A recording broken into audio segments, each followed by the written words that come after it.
Now the Yankees have taken the field. And the Yankee defense will line up this way. Out in left field, it'll be Lou Piniella. And in center field, it'll be the swift Mickey Rivers, who made a great throw from center field, short center field last night to get Steve Garvey at the plate, if you remember. And Reggie Jackson opens in right field tonight. With a right-hander going for the Dodgers, he is hitting in the cleanup position. At third base, Greg Nettles, who played last night and will play tonight with a sore shoulder, but he had one great play and a heck of a throw to nail a base runner. At shortstop, Bucky Dent, who came out early today and took about an extra half an hour working at shortstop on handling the ground balls over there. At second base, Willie Randolph, who had the great offensive game last night. Over at first base for the New York Yankees, the steady man, Chris Chambliss. Behind the plate doing the catching will be the captain of the New York Yankees, Thurman Munson. And out on the mound, Catfish Hunter, the veteran right-hander with a record of 4-1 in World Series competition, all of it coming with the Oakland A's. Earlier tonight, Howard Cosell talked with Catfish Hunter about this special night for him. Jimmy, you're ready for tonight, A, physically, B, mentally and emotionally. Yes, I am. I think when I get out there, I'm too dumb to get scared. I just go out there and try to throw strikes. If I get beat, I get beat. If I win, I win. There's only, there's no tomorrow, nothing. You just go out there and do the best you can. Your whole career has been one in which you've always met the big challenge, won the big game. Do you have that inner feeling tonight that this will be a repeat? Well, I think when a pitcher walks out to the mound, after he throws the first strike, after he gets the first guy or second guy out, he relaxes and then he starts pitching his type of ball game. And your shoulder is sound? Well, I haven't thrown in a month hard, but just throwing on the side and everything, it feels good. Good luck to you. Thank you. Some earlier comments from James Catfish Hunter. The Los Angeles Leading off Dodgers for will the send Dodgers. Davey Lopes, Bill Russell, Reggie Smith, Ron Say hitting cleanup, Steve Garvey, Dusty Baker, Rick Mundy, Steve Yeager batting 8th, and the pitcher Bert Hooton in the 9 position. So Davey Lopes, who was 0 for 5 in the opening game last night, leads off for the Dodgers, and Catfish Hunter's first pitch is in the strike zone. Keith, you have to watch Hunter in the wake of his difficult season in the early innings. He allowed 29 home runs during the season. They came early, 12 hit in the first inning, and another 7 hit in the second and third combined. Davey Lopes gives it a ride to straightaway center field, but Mickey Rivers backpedaling, holds it down, and you've got one out. Lopes hit the ball fairly deep to center field, about 380 feet. Bill Russell, the Dodgers shortstop, 1 for 6 last night. With a triple, it produced a run for Los Angeles. Yankees winning in 12 innings last night by a score of 4-3. On the letters, on the inside corner, strike one. Tom Seaver working with us in this 1977 World Series, watching the work of Catfish Hunter as he delivers low this time. And what have you seen so far, Tom? Well, you're watching a masterwork. You really are, Keith. This is one of the finest pitchers, and like Howard said in the pregame show, in contemporary baseball. Sliders, sliders, sliders, and an off-speed slider there. Jimmy will throw you fastballs in off the plate. He tries not to throw that fastball in the strike zone. And he tries to make you hit his slider. Slider is his out pitch, and he tries to get it down and away from you. 2-1 count. And it is now 3-1 to Bill Russell, the Dodger shortstop, with Reggie Smith on deck. And you'll see Reggie Smith swinging from the left side tonight. Russell hits it to left field for Piniella. Who's there? 2 down. Strategically, Tom, I think you'll agree this is the right kind of hitting lineup and the rightly dimensioned ballpark to bring the best out of Hunter. I would believe so, Howard. This is a big ballpark, a left center, of course. Say and Garvey can hit the ball out to right center. They've got good power over there, and the only guy that really should give home run trouble to Catfish tonight is the man at the plate right now, Reggie Smith. He can hurt you from the left side. Good power as a left-hand hitter. He hit 27 of his 32 home runs from the left side this year.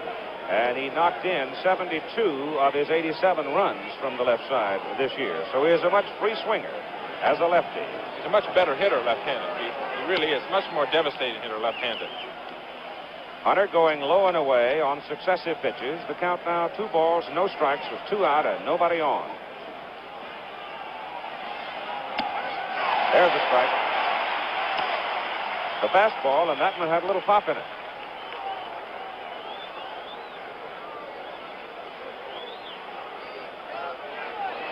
Top of the first inning, game number 2. It is now 3-1. That looks like a strike, but it's not. That comes around the plate. He caught it right behind the plate, but it never got on top of it. Hard shot, right center. It'll go through the gap to the wall. Reggie Smith around first, going for 2. And he stands at second with a double.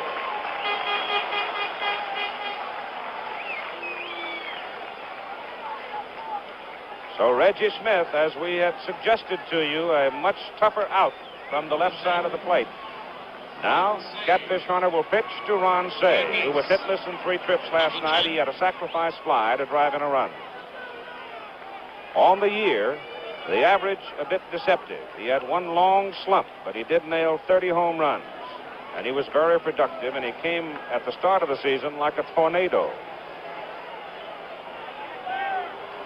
Smith, a big lead off second. Say takes, breaking pitch, strike. You have 2 out in the top of the first inning.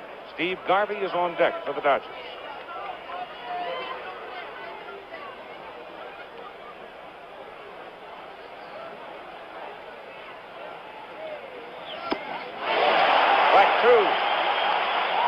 Well, you've seen a low slider and a high slider. He's getting his pitches tonight. Ed Sudol behind the plate, of course, is a National League umpire. And he's given them. The first pitch was right on the knees. The other pitch by the letters. Say wants to say, you can have one of them, but you can't have both of them. High fly ball, hit well to left. Piniella going back. It is gone. Home run, Ron Say. Out at 390. Dodgers lead 2-0. That's what we meant about watching Hunter in the first inning.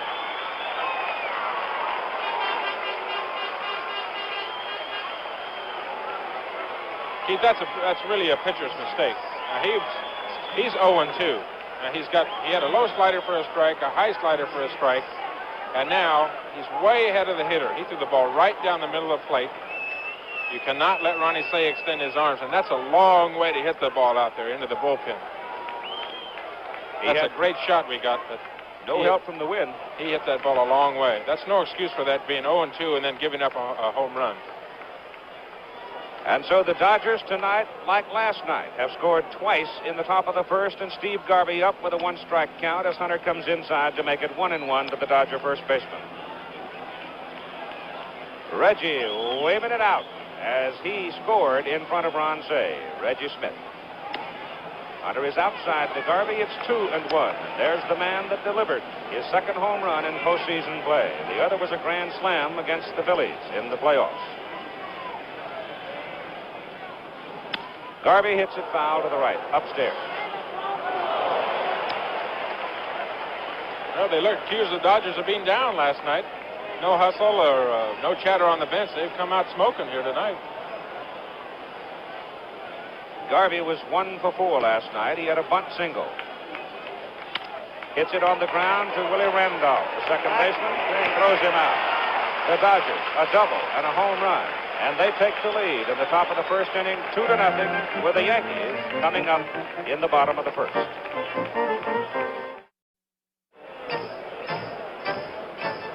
The New York Yankee lineup tonight, the batting order, Mickey Rivers leading off. Number 2, Willie Randolph. Thurman Munson hitting third, catching. Reggie Jackson will be in the cleanup spot against the right-hander. Chris Chambliss, the first baseman, bats 5th. Greg Nettles 6th. Lou Piniella hits 7. Bucky Dent 8th. And Catfish Hunter, the pitcher, will be hitting in the number 9 position.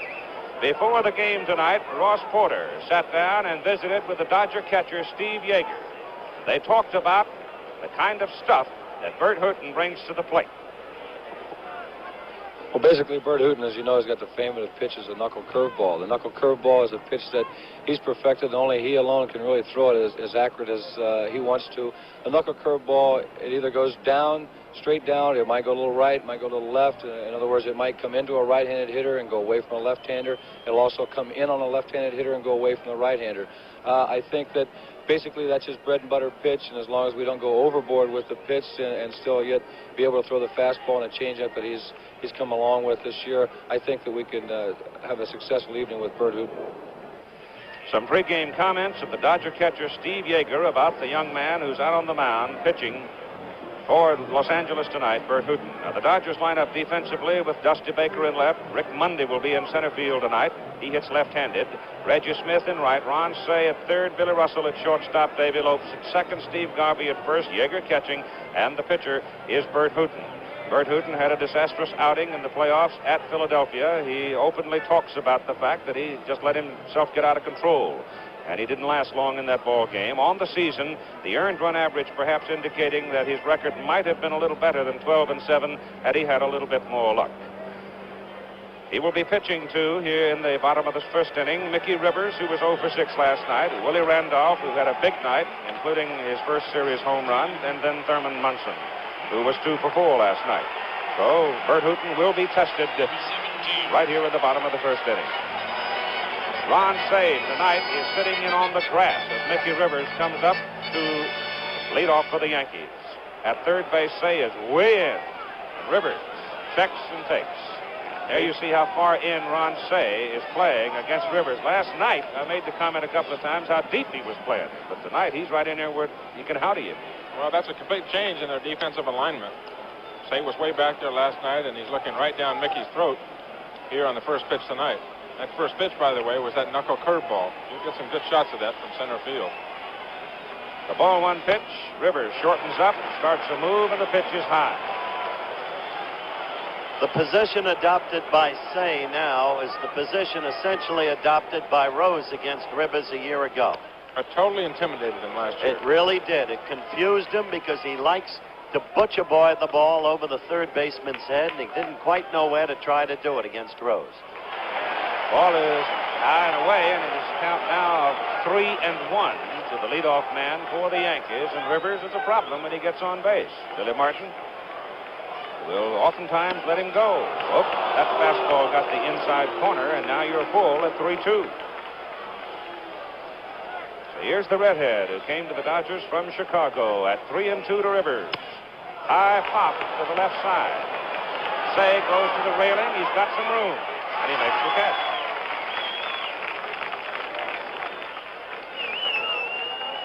That is a live picture, and obviously a major fire in a large building in the South Bronx region of New York City.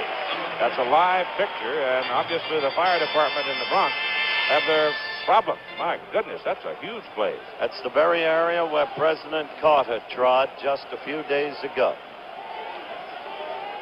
With one out now, the batter is Willie Randolph, swinging and missing for strike one. Hate to see that. 274 on the year. Had 4 homers. He hit his 5th last night. Pitch way upstairs. For Randolph, Cey is even with the bag at third. The outfield straight away. Tipped it, and it's a strike. So it's 1-2. Thurman Munson is in the on-deck circle, the Yankee catcher. He's gone. Randolph strikes out. Keith, I think the Yankees might have some trouble with the knuckleball here, and at least the knuckle curve in the first few innings. It's a different kind of pitch. It's a curveball that can go, it doesn't go the same way all the time. It'll go in. It'll go away from the hitter. You can't really tell which way it's going. Oh, now we got an argument. Look at this. Sudol and Billy Martin down in front of the Yankee dugout. Billy doesn't like that call. Sudol called Randolph out. Doesn't like it, obviously. He didn't waste any time getting out of there, did he? He came in a hurry. Well, he's just keyed up a tad, I'd say. With 2 out and nobody on for the Yankees in the bottom of the first inning, and the Dodgers leading 2-0 on Ron Cey's 2-run home run. Here is Thurman Munson.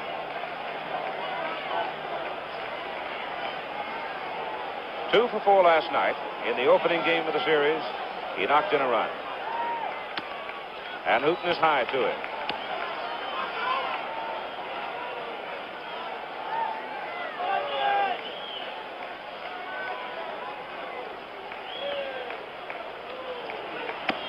There's a strike, and it's 1-1. I was saying before, Keith, it may take them a while to get adjusted to this knuckle curveball. It's a different kind of pitch, and I think once they see it, if he goes through the lineup, once Hooton goes through the lineup, once every hitter gets a look at it, it'll be a little bit easier. It doesn't look like Hooton wants to show it to him right now.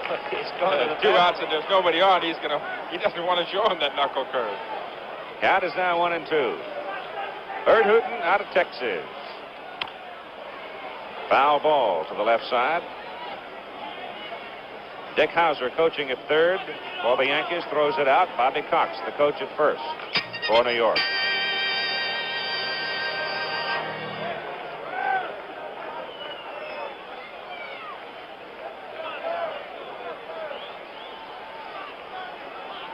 One and 2 to Munson.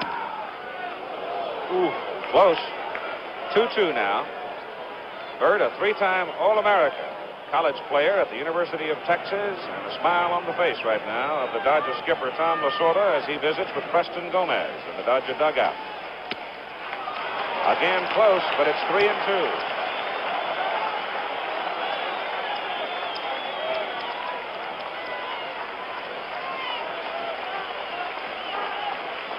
Reggie Jackson waiting on deck. Billy Martin looking out from the dugout. He's had some words with Sudol. The pitch is thrown to the hands and fouled away by Thurman Munson. So a new ball goes to the mound. This telecast presented by authority of Major League Baseball, intended solely for the private non-commercial use of our audience. Any publication, reproduction, retransmission, or other use of the pictures, descriptions, and accounts of the game without the express written consent of Major League Baseball is prohibited. Munson strikes out. So Bert Hooton strikes out 2 of the 3 Yankees he faces in the bottom of the first inning, and after 1, the Dodgers lead 2-0.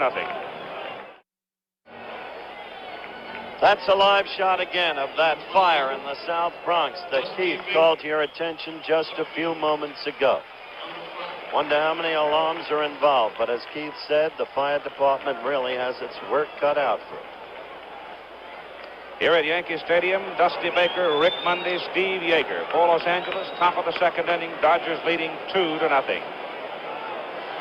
And Jim Hunter hits the corner for strike 1 against Dusty Baker. Dusty last night 1 for 4, 291 on the season. Still playing with a knee brace. That pitch tight inside. Baker, of course, hobbled all last year with a bad knee. Remarkable comeback this year, but he's still got work left to do. Figures by the middle of next year, he'll be fully recovered.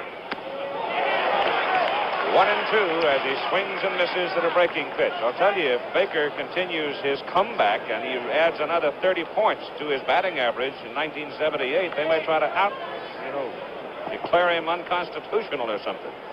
Because he has been wearing them out this season. Rolls this one to Greg Nettles. Nettles on the money with his throw, and you've got 1 out. No matter what happens to Jim Hunter in this game, you'll never see him ruffle. This is one of the coolest, most professional performers in all of baseball.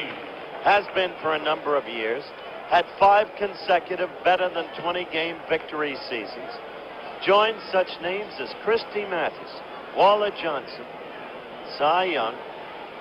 Has one of 4 pitchers to have achieved 200 career victories before reaching the age of 31. That's how good he has been. And his pitch to Rick Monday, the Dodger center fielder. Ball 1. Rick Monday has had an interesting career for a lot of reasons. Hunter is high and tight again to it. Tom Lasorda of the Los Angeles Dodgers is Monday's 11th manager in 12 seasons. I would have to say he played for the Athletics. He had to play for Charlie Finley, didn't he? That's right, he did. He visited with Haywood Sullivan, Alvin Dark, Luke Appling, Bob Kennedy, Hank Bauer, John McNamara, and Dick Williams while with the A's. It's kind of a high, y'all, in there. I wonder if he knows all of them. 2-1 pitch to Rick. And it's low and outside. It's 3-1. Despite the fact that he's been hurting with a bad back a good portion of the season, he still has been a positive factor defensively in center field for Los Angeles.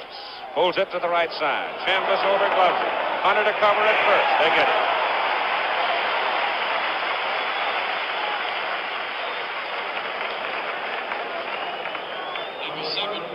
The work of a first baseman as he realized he had to go far to his left. Now, once Chambliss goes to the ball, he's entirely depending on the pitcher to come across to make the play, and Hunter was there in plenty of time. And that leads to the point. Last night, Tom Seaver emphasized what a superb all-around athlete Gullett is. Fielding his position. They don't make them better than Jim Hunter. He's outstanding, very good. He and Gullett are two fine fielding pitchers. They become the ninth fielder on the field after they let the ball go. Steve Yeager, the Dodger catcher. Low. Yeager, hitless last night in 3 trips. In batting practice today, knocked 2 over the left center field fence at about 395 feet. One of them perhaps over 400. He really totaled one. 2 balls and no strikes. Those don't count, do they? Those are 5 o'clock hitters. Preston Gomez coaching at third. Jim Gilliam coaching at first for the Dodgers. There's a strike. A call from Ed Sudol of the National League behind the plate. 2-1. 2 out for the Dodgers and nobody on. Piniella deep in left. And toward the line, respecting the power of Steve Yeager.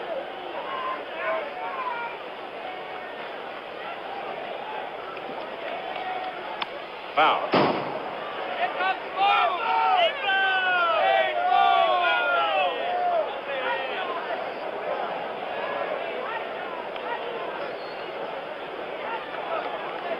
Yankee dugout, Yogi Berra talking with Billy Martin. Yeager fouls it to the right side. Yankees last night in winning this opening game won their 100th World Series contest. 100. Sitting there just thinking, I was looking out at Mickey Rivers in center field, thinking about the days that DiMaggio played out there, Mickey Mantle played out there. You know, just the history of this ballpark, the playing field, and the great players that have been on it. 2-2 to Yeager. Foul.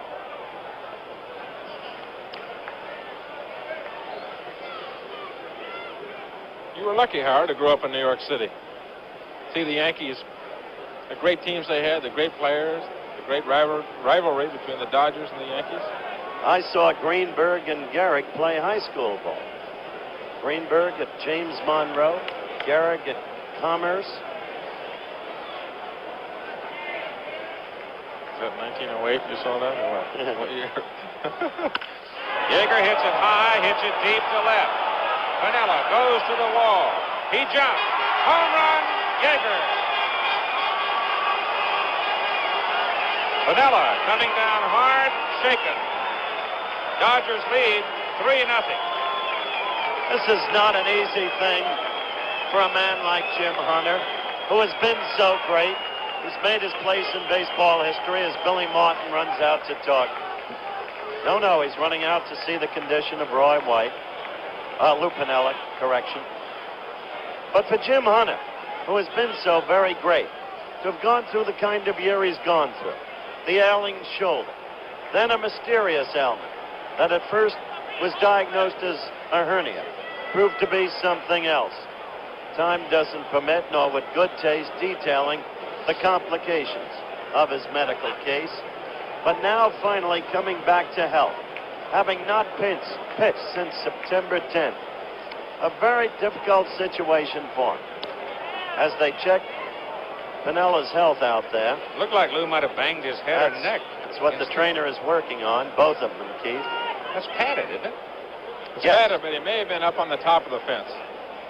You can see him because he gave a good effort on the ball.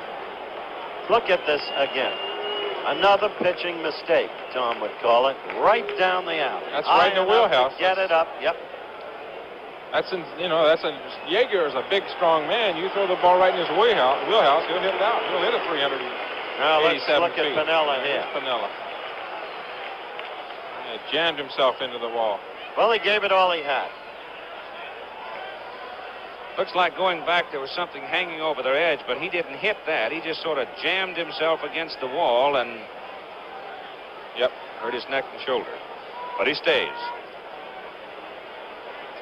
He's durable. So Lou Piniella shakes it off and remains in left field as Yeager hits the home run to give the Los Angeles Dodgers a 3-0 lead, and the ball was well back into the seats.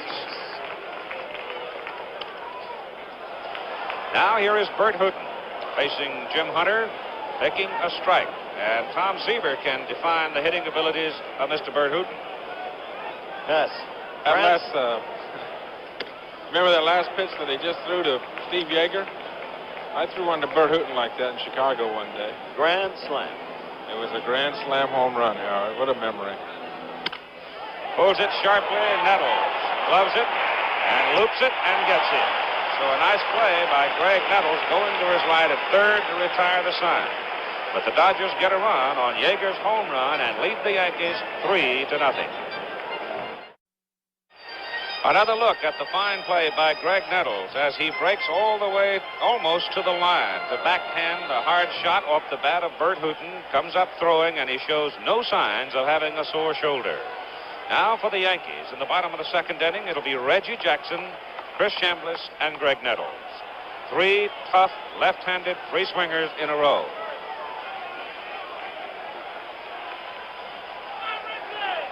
Reggie Jackson, since he was put into the cleanup spot by manager Billy Martin, came alive and finished very strong. Takes ball 1. That, of course, was one of the points of difference between Martin and Jackson throughout the first half of the season and more. There's a strike. Lou Piniella in the dugout appears now to be all right after jamming into the wall, chasing the home run by Yeager. Jackson fouls it away, and it's 1-2. The Yankees started the season, many of you will remember, with a lineup drawn out of a hat after they had slumped in the early going to a 2-8 record. 2-2 now to Reggie. So at that point, it wasn't a matter of pride and self-respect to Reggie, really, where he batted. But it is overall, and he wanted to bat fourth from the beginning of the season on. It is now 3-2. Reggie Jackson. Defensively, the Dodgers shifted well to the right. Bill Russell is almost back behind second base. And Jackson hits it high in the air to the left side. There will be no play there for Ron Cey as he goes in for a look and in the crowd.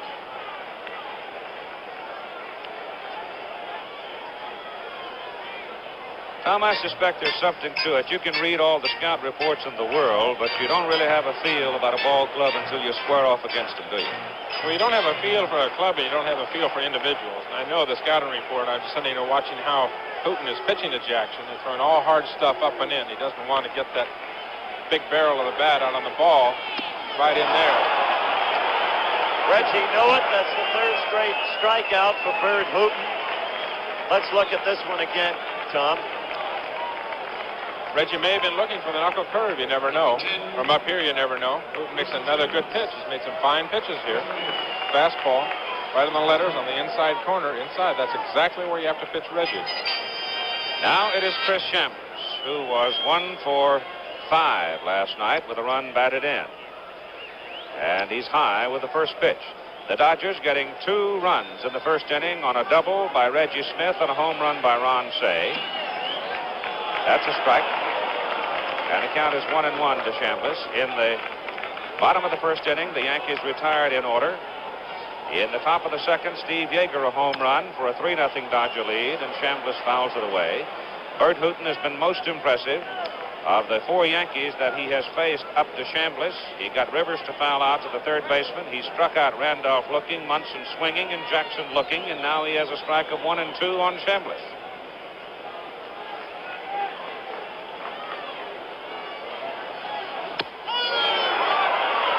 Oh, boy. Oh, he is sharp tonight so far, I'll tell you 4 that. strikeouts in a row. The look of a hot pitcher. And the Yankee batters looking like they don't know quite what they're looking for or at.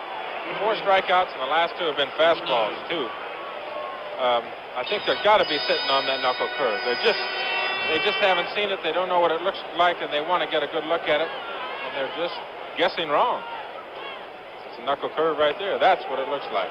Makes me wonder about your gift of prophecy, considering the fact that you ventured the suggestion that it's outside ball. Tommy John should have been the starting pitcher. Although it's early in the game, Tom. I was right on top of that one. Swing and a miss by Nettles. It is 2 balls and 1 strike. This program, an exclusive presentation of ABC Sports. Let's pause 5 seconds to allow our local stations to identify themselves.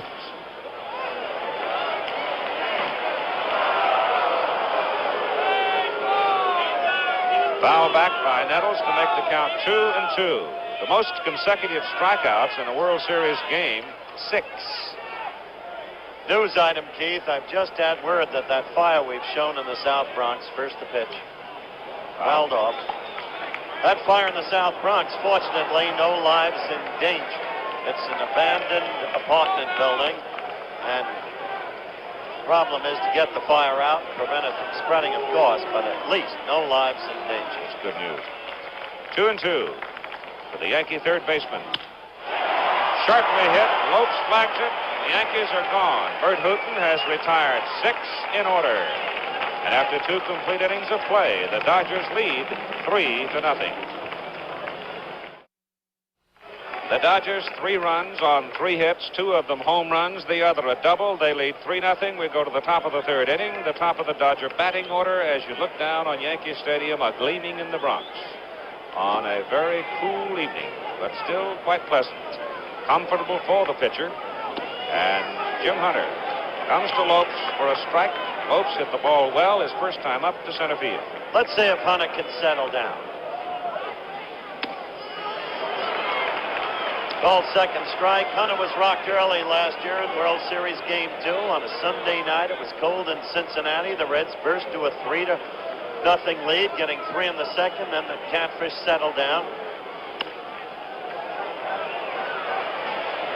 Foul ball. Count continues, 2 strikes. He did lose that game 4-3 in the bottom of the 9th, but overall it was a good pitching effort. Over the pitcher's head, Randolph in a hurry. Lopes can fly, throws, gets him. Good play by Randolph. Lopes could get down that line as good as anybody from the right side.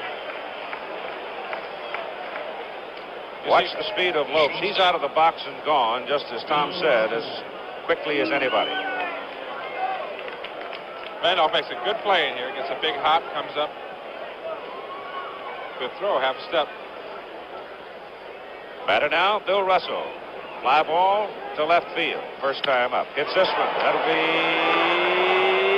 trapped by Piniella. And Russell is aboard with a single. Good play by Piniella. Good act by Piniella. Yeah, he came up begging. Right. Sometimes you get him, you never That's know. right. A little theatrics will help in the outfield once in a while. So Bill Russell's on at first base with 1 out. Reggie Smith, who doubled and scored ahead of Say's home run, now at the plate. 3 for 16, as you see, in the National League Championship Series. But from the left side, don't get careless. He'll lose it. Ball 1.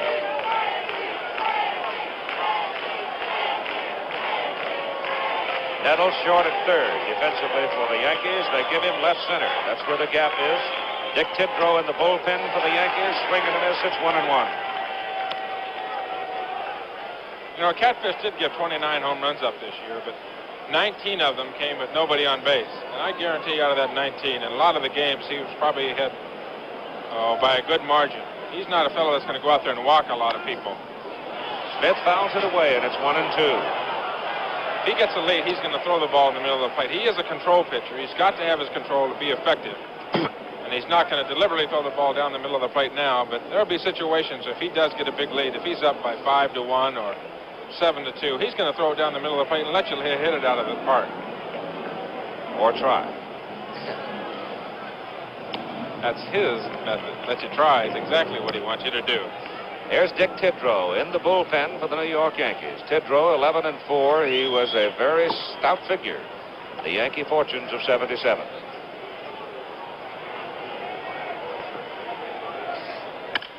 High fly ball hit deep to right center field, way back home. That was a monster. It really was. And so Billy Martin will have no choice now.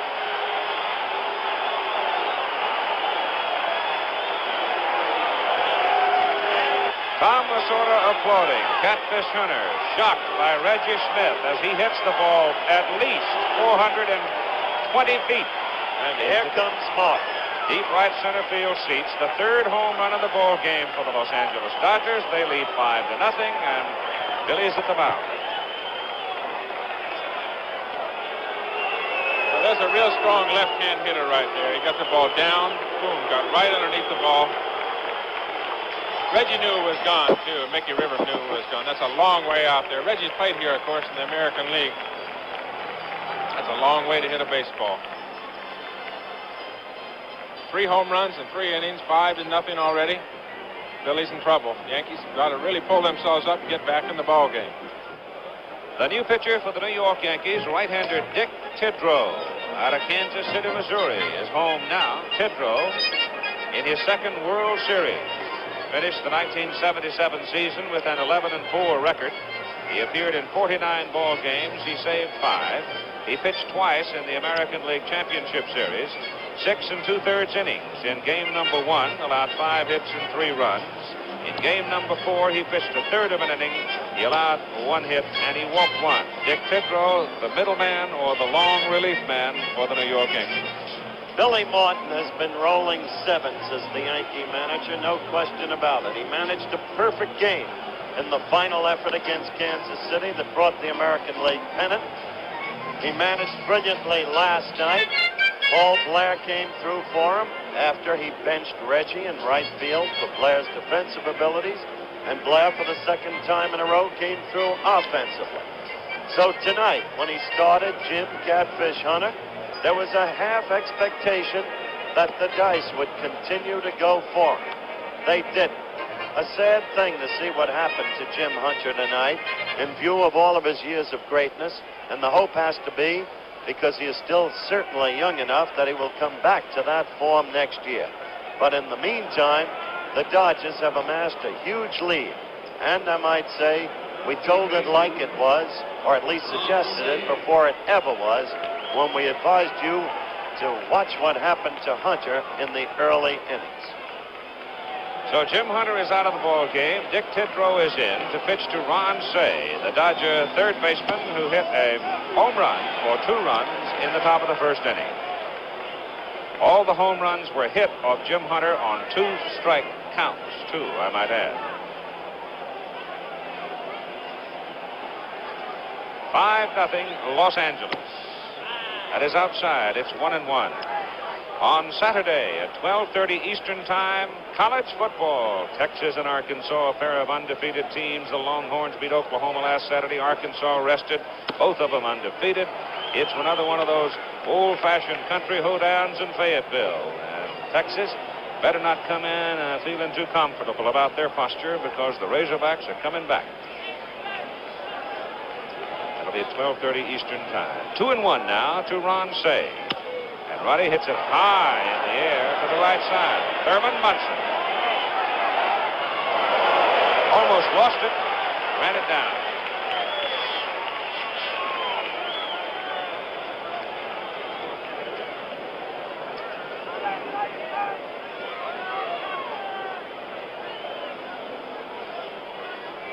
Almost got a crick in his neck waiting for that one to come down, too, didn't he? I'm not sure where it was coming.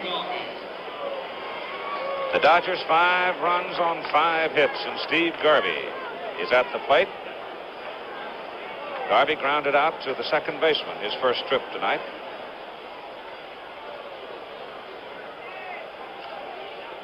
Two out. The 2 pitchers so far in the ball game. All zeros, unless you concern yourself with innings and strikeouts for Hooten. For Hunter, he's gone. What the Yankees need now, Keith, is for Tidrow to come in here and do the same kind of job that Mike Torres did in the last game in Kansas City. He's got to hold the Dodgers, give Billy Martin and other players time to do something. Hold him right there at 5 runs. Let him pick away. Get 2 runs, 1 inning. Get a run here, get a run there. Let him get close. Torres did a great job Sunday against the Royals after the Royals had jumped out to a lead and held him close. That's what kind of job he's got to do here against the Dodgers. He's now 2-2 with Steve Garvey. The temperature in the middle 50s at this time. That's a comparable temperature, I guess, for everybody. Certainly for a pitcher. Inside. It is nice for everybody. It's good pitching weather, and it's not bad to hit either. You get down in the 40s, that bat gets a little bit cold. Now, wait a minute. Who's that? Is that my pass to the game tonight? I left that guy tickets. Look at that. Broken bat roller up the middle. Bucky Dent coming across, bounces it over to Chris Chambliss, not in time. Garvey legs it out. Base hit number 6 for the Dodgers. Dent had a long way to go, as you can see, cut across in front of Willie Randolph. But by the time he was in position to throw, Garvey was on the bag, and Bucky could get nothing on the throw to the first baseman. And so Steve is on with Dusty Baker at the plate. Baker out, 3rd to 1st, first time tonight. Dodgers batting in the top of the 3rd inning and leading 5-0. Garvey going. Baker swings and misses. Munson's throw. He's out of there.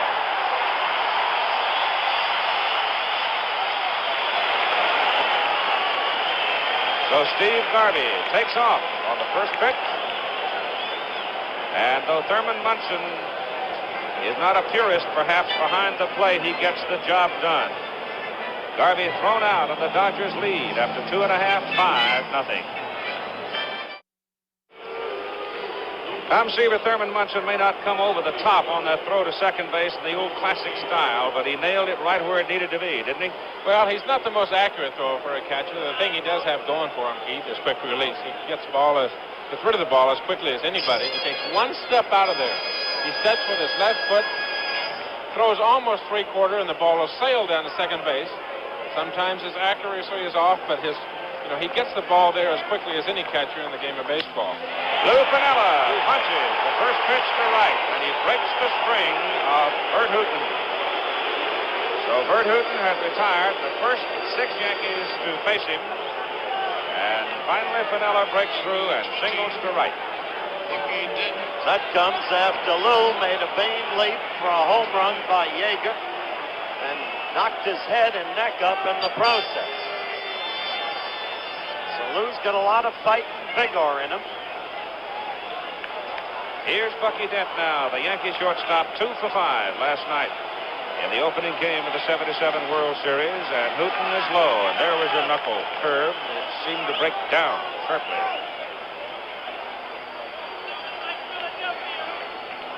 Piniella on first, leading off for the Yankees in the bottom of the 3rd inning, and Dent takes the strike.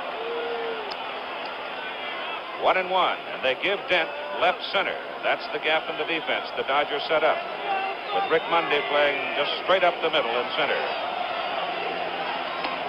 Strike 2.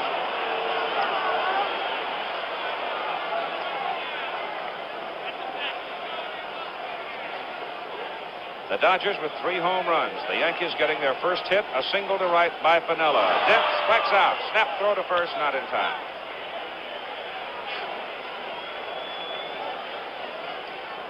Bert Hooton now has struck out 5 Yankees. He's really throwing well tonight, Keith. A good knuckle curveball, and the other guys that he's striking out, they're sitting on the curveball. Throwing a fastball right by him. The base hit was a check swing to right field still. That's true, but I go back to what you said earlier on. This is the first time around. We'll have to see what the Yankees do against him as they get more accustomed to his pace. Dick Tidrow swings and misses. I caught that one, Howard. You did, huh? Yes, I got that one. Of course.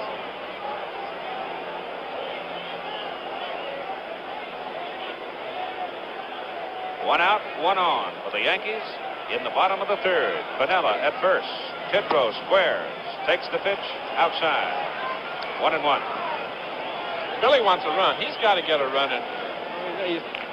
Louis Martin knows that he's 5 runs down, and he's got to get close. If he can get within 2 runs or 1 run, if he can get it back to 5-3, if he can get it back to 5-4, then he can play hit and run. He can use his speed. Mickey Rivers does get on. He can start running his ball players and start making things happen. But when he's down 5-0, he's kind of sitting back praying for a run or hoping that maybe that Thurman or Reggie will knock one out for him and get him closer. Well, the Yankees won last night. They did it without even a hit from Rivers, which is unusual. Kidrow squares to butt, and the ball is fouled off Steve Yeager, and Yeager is down. Really jarred. The ball ricocheted off Steve Yeager, the Dodger catcher.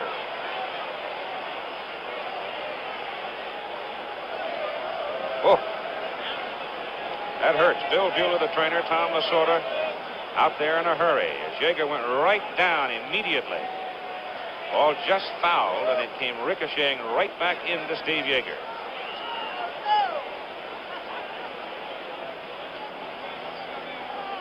Count is 2-2 on the batter Tidrow, and timeout in behalf of the Dodger catcher. We mentioned last night, and we saw last night, that the Dodger catching corps is deep with Jerry Grote and Johnny Oates to back up Yeager in case something should happen to Steve. Neither of them, however, possess the overall abilities, particularly offensive abilities, of Yeager. Another look at it. That's one of the toughest jobs in baseball. It's got to be the toughest job, being a catcher. I mean, he goes straight down here. That hurts. But he, like Jerry Grote, the other catcher, of course, who came over from the Mets. Steve Yeager is a tough-nosed kid. He's one of the toughest guys in the game of baseball, hard-nosed. He certainly doesn't want to come out of the game. He'll get himself ready. He'll be right back in there. There's my old Texas buddy, Jerry Grote, my catcher for 10 years when I was pitching for the New York Mets. I'll tell you, we really found out what Steve Yeager was made of when Dave Parker of the Pittsburgh Pirates ran over him during the regular season. And Parker, a 4'6", 40 man at 230 pounds, and he just totaled Yeager, but Steve held onto the ball, got his man, stood up, and then collapsed.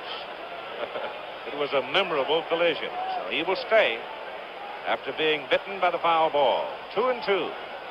On the batter, Tidrow, with 1 out and Lou Piniella on first base.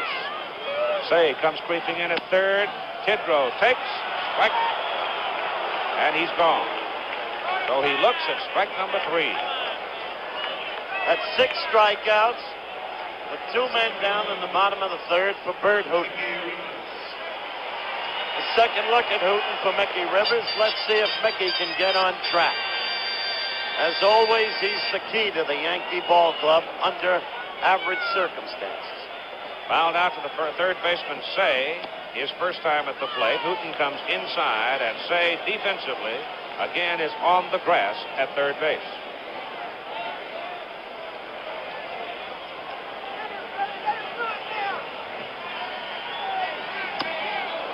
One and one as Mickey swings and misses.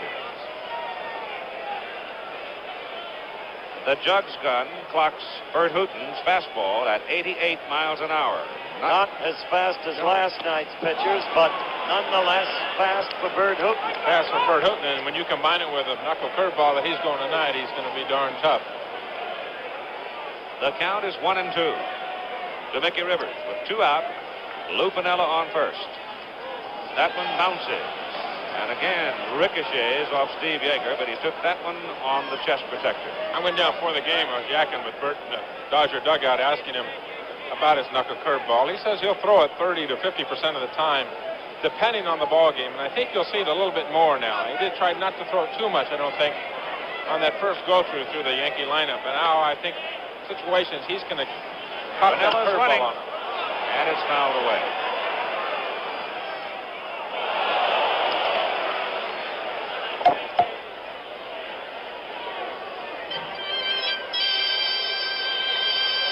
Count of 2-2. Piniella was running with 2 out. Billy's trying to make something going, Keith. You see that? Yep. 2-2, 5 runs down. He wants to get something going here. Shot at Davey Lopes. Traps it, flips it, and the inning is over. The Yankees get their first base hit. The cannot move the man around. After 3 complete innings of play, Dodgers lead 5-0. I don't know whether that fire in the South Bronx has subsided or has been mitigated, but still remains in diversified areas of that abandoned apartment building. But we emphasize as a news matter that which we stated earlier. No lives endangered. It was an abandoned apartment building. That's Steve Yeager. Hurt tonight, home run tonight. Catcher who wears specs. Once they didn't think major leaguers could play with glasses, but in the 1920s, a fellow named Specs DePorcer and a pitcher named Lee Meadows changed the whole scheme of things. After that, glasses were acceptable for major league ball players. Dusty Baker is at the plate. Rick Mundy on deck and Steve Yeager to follow. For the Dodgers, on the mound, it is Dick Tidrow. Ball 1. This is an ideal lineup for Tidrow to face, too. Sweeping right-handed pitcher. 2-0 as the pitch is low and away. Dodgers a team of right-handed power, essentially. Richie Smith, the big left-hand threat. Foul ball, left side.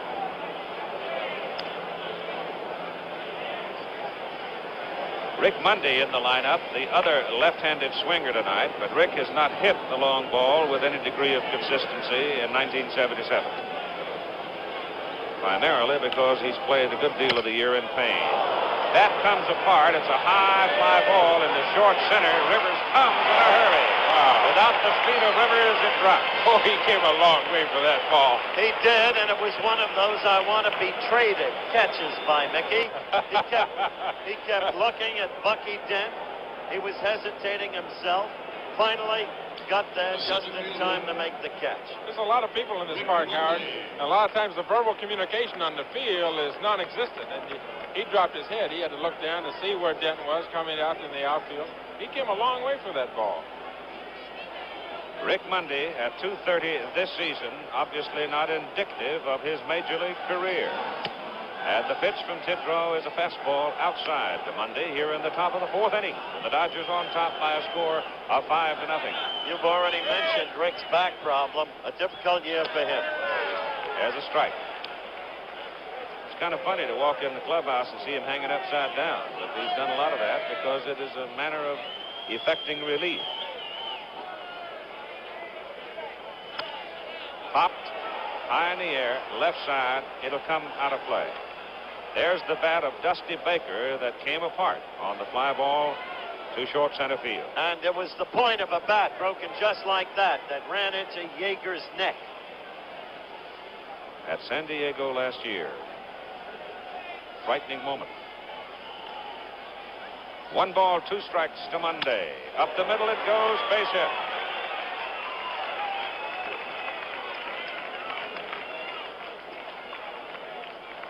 So Mundy reaches Tidrow for a single up the middle with 1 out. The batter is Yeager. Yeager with a home run. His first time up tonight. He's had his most productive year in the major leagues with 16 home runs in the regular season and 55 runs batted in. The Dodgers' quick start tonight, of course, from their point of view, the best possible thing that could have happened to them. They needed a lift after last night's devastating loss. Tomorrow is an off day. Play resumes on Friday. The pitch to Yeager, swing and a miss at a good pitch. Snapping down and over the plate. Tidrow throwing hard.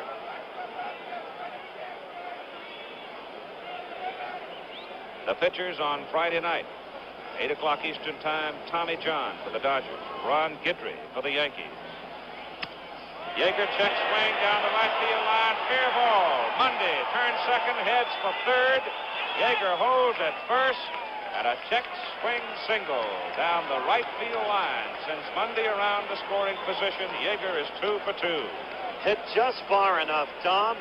Had Chris not been holding the bag against the runner, had he been in normal position, he, of course, would have had it. Had a shot at it, yeah.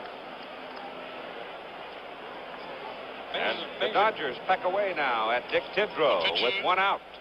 Putin, the pitcher, comes to the plate. He looks, as he comes to the plate, for a long time, and Preston Gomez, the third base coach. There it is in plain, simple, printed English. Thanks, guys. It's nice to be reminded. Thank you. He didn't go out of the park and stayed with the bleacher bums in left field. You were young in 72. You could throw hard then. Now I'm 77. I'm old like that. Huh?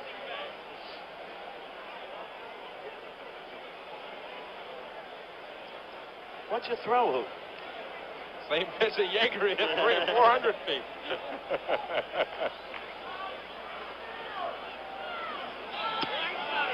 They've got Monday hung up. And he's out. Throw back to second. They had Yeager at second, except the ball skidded away from Willie Randolph. I was just about to say, he'll probably bunt here, but it won't be a squeeze. He'll just try to get the other runner down to second base. Uh-oh, Rick comes in and says, oh, I can't go that way. I'll go back this way. No, I can't go that way either. Good rundown, good fundamentals there by the Yankees. That's right. Very good rundown. They did. And now look at second. Yes, sir. Boy. And the quick throw by Munson. And, well, maybe they had him, maybe they didn't. Didn't matter. The ball got away. But reverting back to the prior picture, Tom, did you see how beautifully placed Tidrow was on the rundown? Excellent. We Good didn't rundown see play. that last night when Baker got back safely against Chambliss.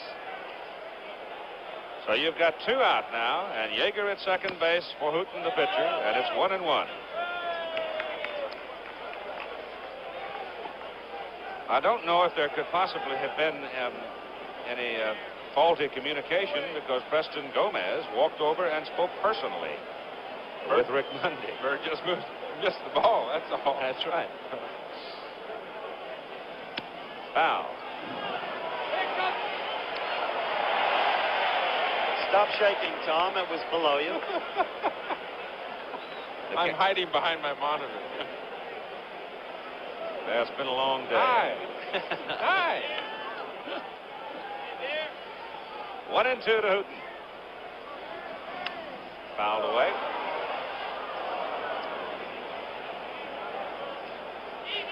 Dodgers 2 in the first on Say's two-run homer following Reggie Smith's double. Yeager a home run in the second. And then Reggie Smith, a monstrous 420-footer to right center field in the third for 2 runs, and the Dodgers lead 5-0 on 8 hits. The Yankees have 1 hit, a check swing single to right field by Lou Piniella in the bottom of the third inning. The check swing may become the major offensive weapon before we're done with this World Series. Reggie Jackson had 1 yesterday. We've had 2 tonight. The master of the check swing, the best I ever saw at that, was Hot Rod Cannell of the original Mets, Tom. You never knew him. Before my time. I was still in school at that time. 1-2. Just outside. I know him well. He's the starter at the Bel Air Golf Club. Yeah. Right. You can see Rick Monday accepting ministration to his left ankle, it looks like, in the Dodger dugout. Might have twisted as he stopped suddenly and getting caught in the rundown. Hooten's fouled off about, what, 6 balls Yep, now? He's throwing so. about 10 pitches to him. Guys in the dugout will say, hit it between the lines. Come on. The count is 2-2 with 2 out and Steve Yeager at second base. In the top of the 4th inning.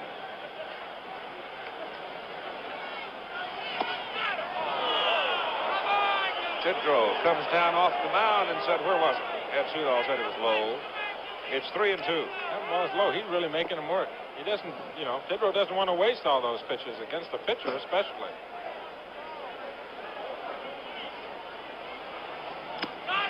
Finally got it. The inning is over. Dodgers threaten. Yankees hold them for the first time. Dodgers lead 5-0. Willie Randolph leads it off for the New York Yankees in the bottom of the 4th inning with Thurman Munson and Reggie Jackson, the next scheduled hitters. Randolph struck out looking first time against Bert Hooten, takes that pitch high. Crowd now becoming a little noisier. as we go to the bottom of the fourth. Ball is hit in the hole. Russell, long throw, will not try. Very wise decision on Russell's part. Willie Randolph is a speedster. He couldn't show his speed much of the first half of the season. He had been recovering from knee surgery, and he was a little sensitive, a little tender about it. And the feeling was he should be batted lower in the lineup. Martin finally came around to that feeling himself, but now Randolph is no longer protecting the leg, and so he's batting right back where he belongs in the second slot. Second base hit of the night off Bert Hooton for the Yankees, and the second inning in a row in which New York has had the leadoff man on.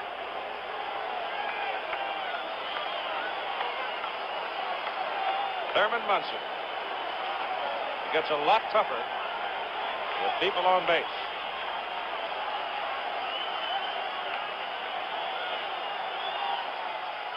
Hooton struck him out the first time tonight.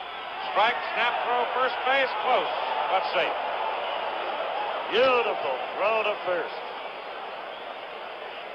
On an alert Randolph with a fine slide. Willie, you're 5 runs down. Don't get picked off. Don't get picked off when you're 5 runs down. That's another one of the cardinal rules of the game. When you saw it in replay, a little bit closer than it looked in actuality. One strike pitch to Munson. Low, ball 1. 1-1. Yankees got to do something. They got to get something going here. They got the first man on, nobody out. They're running Munson, Jackson, and Chambliss up there with a base runner on already. They've got to get some runs, get them right here. Well, they're facing Houghton second time around. For the first time, they've gotten their first runner. Well, the second time, Piniella led off with a single. And now they've got the meat of their runner up.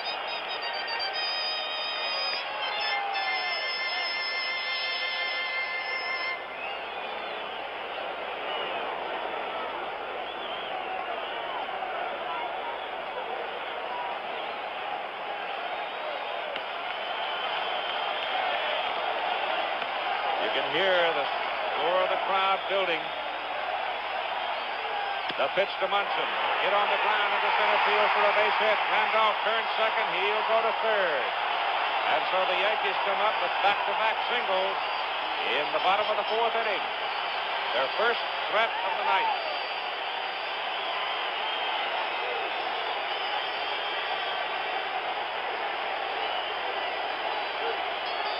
These two clubs all year long showed the ability to be combative, to battle back. That's the scoreboard. And the crowd begins to chant out in right field. Reggie has started the opening game of the season. Reggie delivered 110 runs during the regular season. 125 hitter in the championship series. 1 for 2 last night in the World Series. And a strike to the inside corner. Good tough pitch. Kept it down. Reggie used to be a good low ball hitter, too. He might want that pitch back.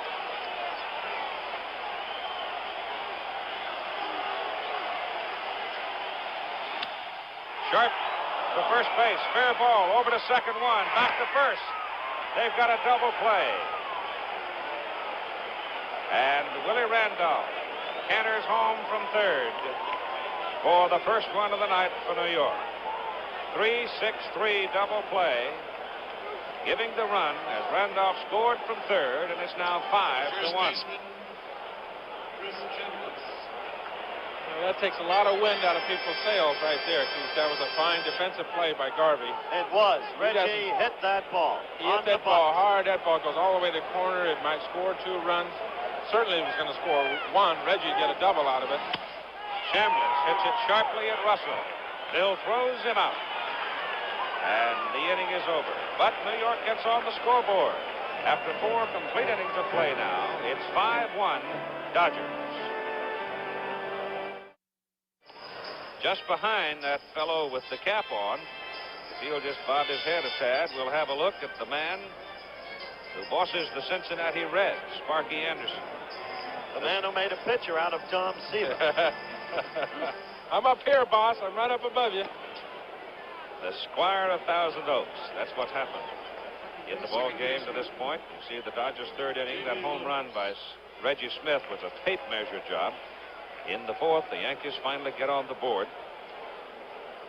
What might have been the situation as Jackson's ball was pulled down. There's Sparky. Hey, Spark.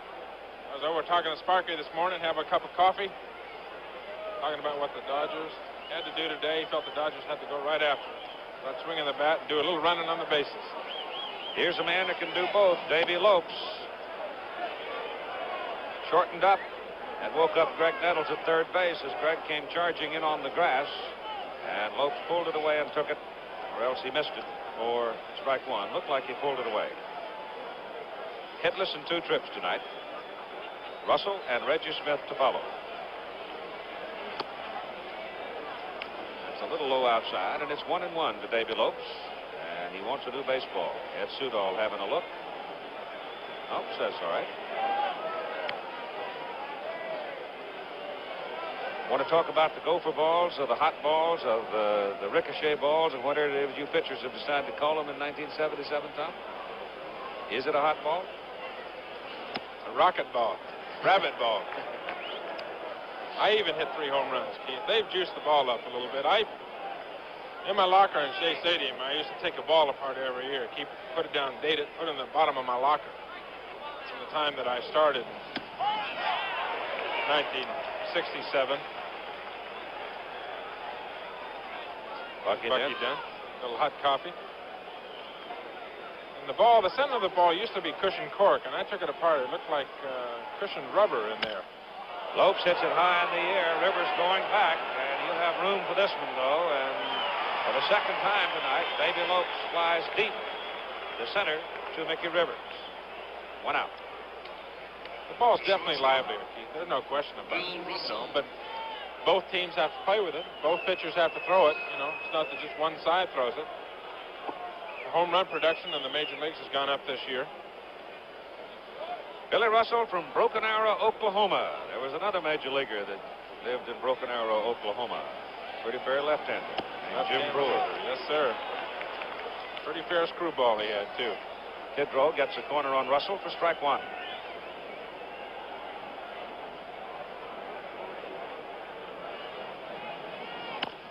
Foul ball, strike 2.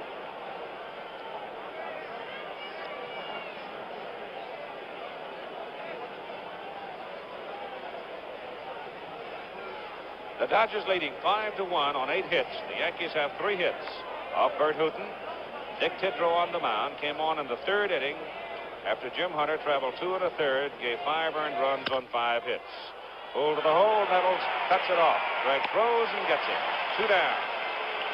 Tidrow's doing a good job. Came in here, they're 5 runs down. It's 5-1 now. He's done a good job in holding the Dodgers. That's what he's got to do. Again, I reiterate, he's got to hold him close and let Billy think of something. Another ABC News special tomorrow.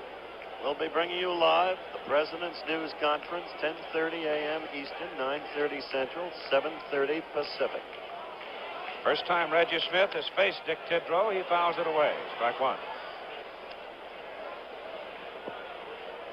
Smith has hit a double and hit a home run.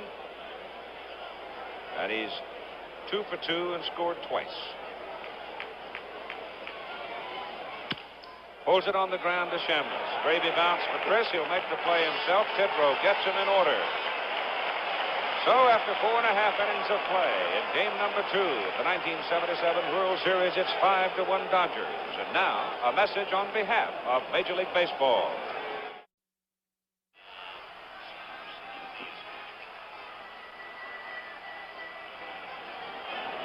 World Series Game 2, this is what's happened so far. Dodger first, Smith double, Say homer. 2-0 Dodgers.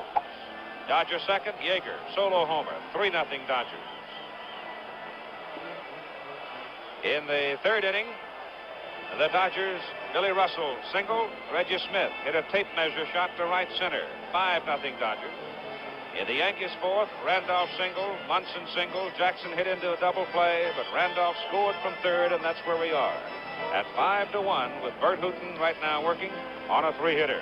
Looking That's Kenny Clay, a youngster brought up in near mid-season.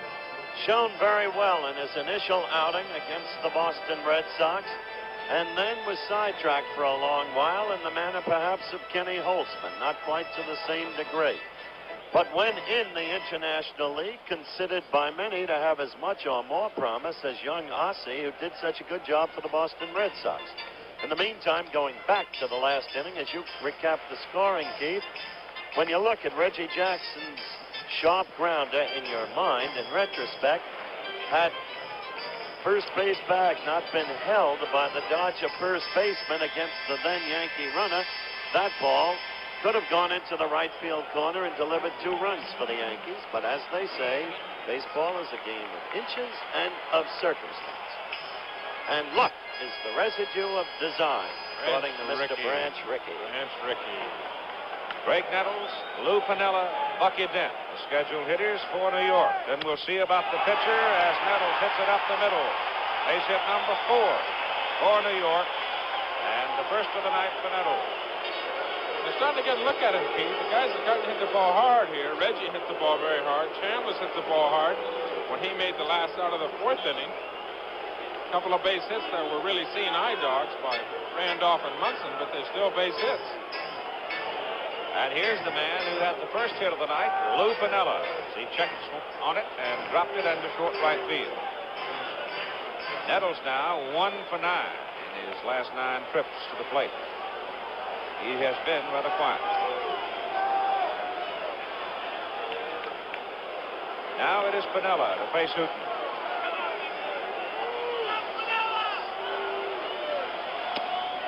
Swings late and misses. That was a rusty gate. What's the expression on Pinella's face after this ball goes? This is really a good curveball. And then watch Pinella's face. Ooh, he says that's a good curveball.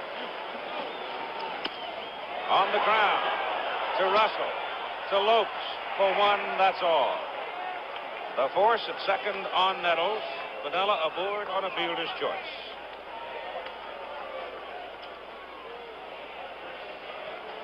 Ron Say almost had a reach on it, might have been able to affect it quicker and possibly produce the double play. He quit on it, make sure to get 1. Russell took it. It is Bucky Dent at the plate. Action in the Yankee bullpen. We're looking at the potential of a pinch hitter if Bucky can do something. Lance Rotson is now up in the Dodger bullpen, along with Elias Sosa. Hooten delivers to Dent. He fouls it off for strike 1.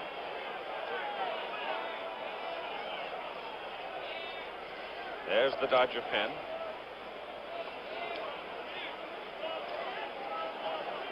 Robson is the left-hander. Sosa the right-hander. Both pitched last night. Sosa was effective. Robson was not. Tidrow is in the on-deck circle swinging a bat for the Yankees. But we'll see. 1 out and 1 on. Dent swings and misses, and he chased the knuckler that time. And it's not a knuckler in a sense that a knuckler dances, butterflies to the plate, whatever you want to call them, like a Charlie Huff would bring up there. But it broke sharply at that time. And it's a 2-strike count. Yeager threatens a throw to first and holds on to it. It's 1 and 2.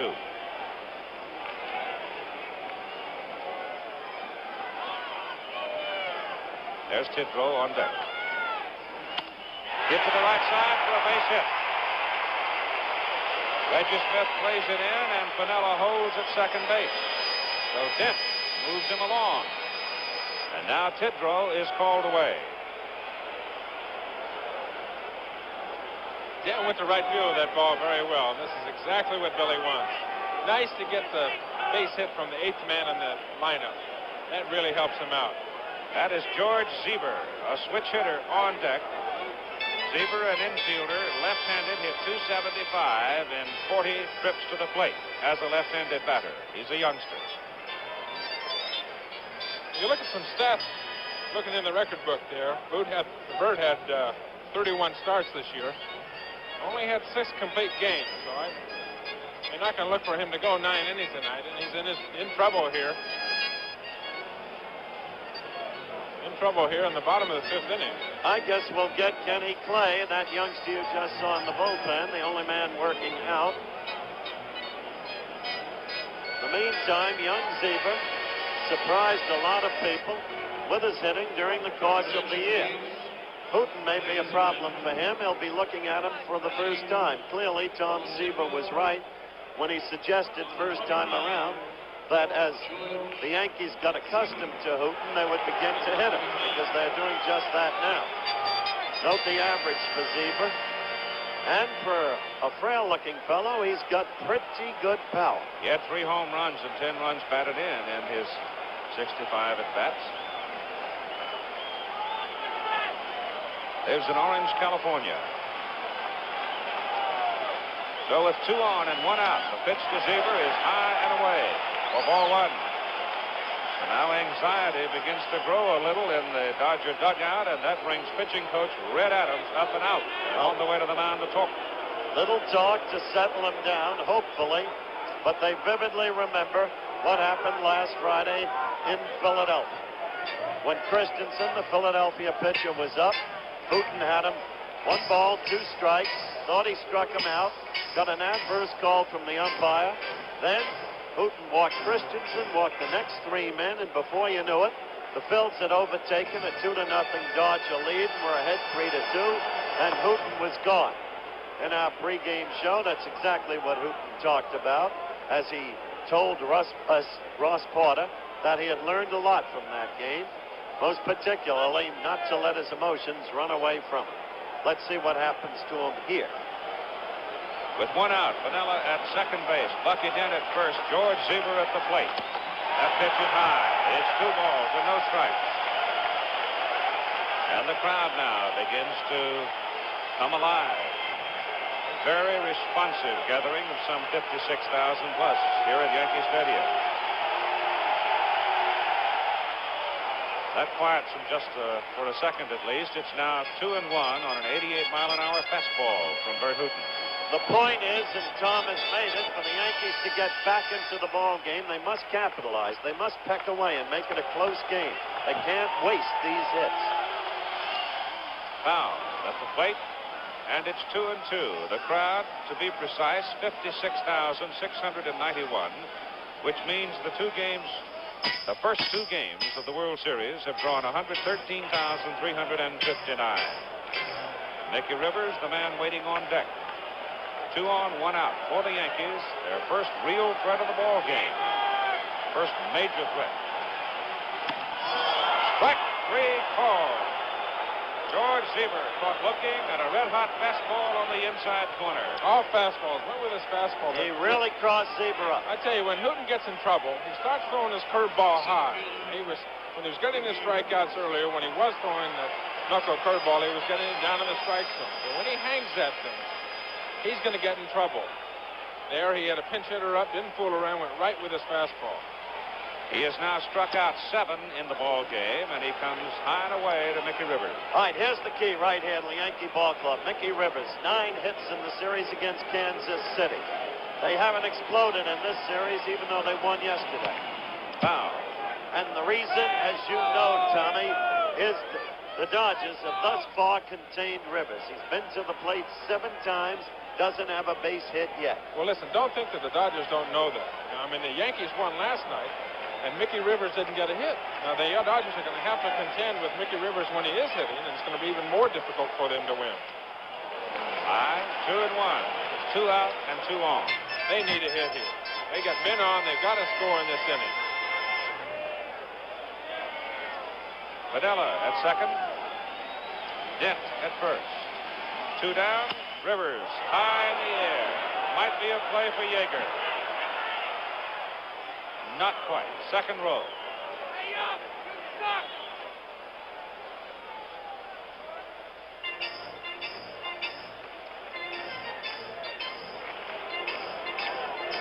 Ron Say, last night played Rivers deep. Tonight he's playing him on the edge of the grass, and sometimes in as much as 5-6 steps at third base. Now he's settling down just at the edge of the grass with a count 2-2. Still giving Rivers a lot of that foul line, though. Rivers' pet place, but he hasn't found it yet in this series. Ball is hit in the air to left field for Dusty Baker. Drifting toward the line, makes the catch. And so Bert Hooton bears down and works his way out of a jam. After 5, the score 5-1 Dodgers. Back with more baseball after this word from our local stations. The Empire State Building, lit in blue and white in honor of the Yankees opening the World Series here at home, and fairly gleaming. The old landmark.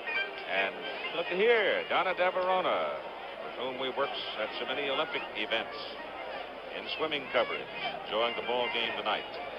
Ken Clay now comes on to pitch for the New York Yankees. He is a 23-year-old rookie from Lynchburg, Virginia.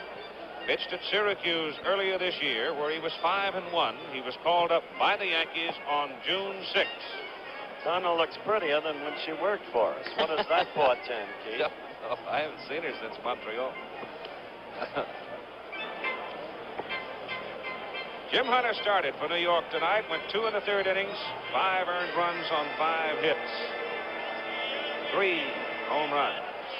Dick Tidrow succeeded him, and now here at the top of the 6th inning, young Ken Clay called on to face the heavyweights in the Dodger batting order, Ron Cey, Steve Garvey, and Dusty Baker.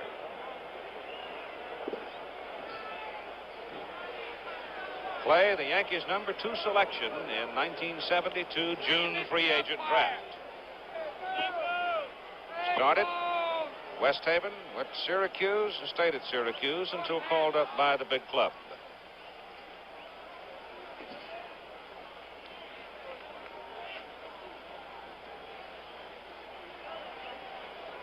So we've seen 2 of the Yankee youngsters in a brief time in the middle of this ball game. George Seaver pinch hitting, and now Ken Clay on the mound.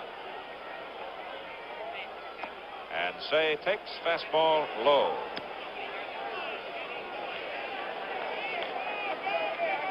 Looks like they've seen a few baseball games, doesn't it? Cey breaks his bat, grounds it to Bucky Dent. Dent throws him out.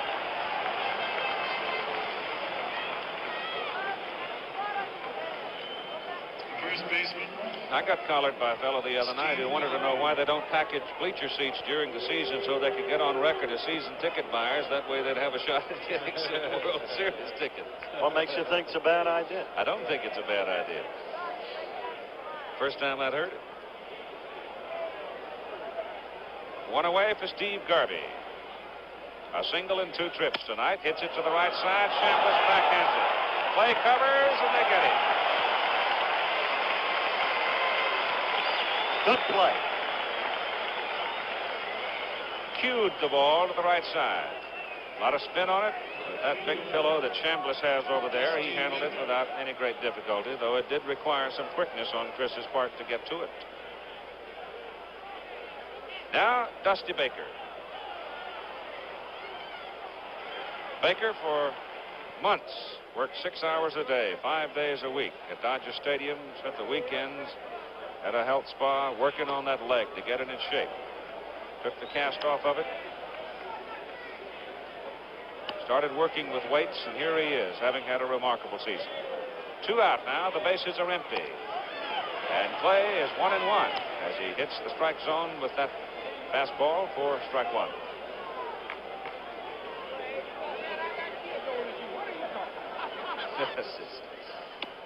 Outside.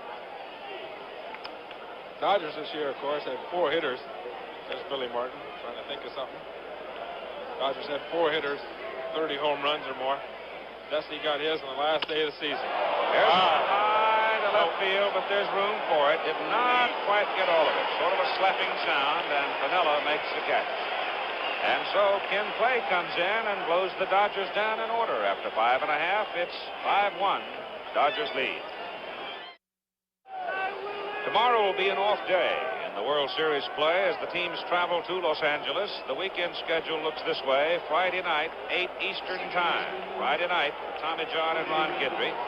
Texas and Arkansas at 12:30 Eastern time, followed by World Series game at 4 Eastern time, and then again on Sunday at 4 Eastern time. As Bert Hooton Pitches to Willie Randolph. Ron Say snaps it up and throws him out. One gone in the bottom of the 6th inning, with the Dodgers on top by a score of 5-1. Dodgers are hot tonight. They made some good play. Little Penguin gets up in the air. He's a good athlete. Good arm. Got a good arm over the first base. All the time in the world. Easy play. That game Friday's going to be good, Keith. 2 good pitchers going Friday night. Be a fine game.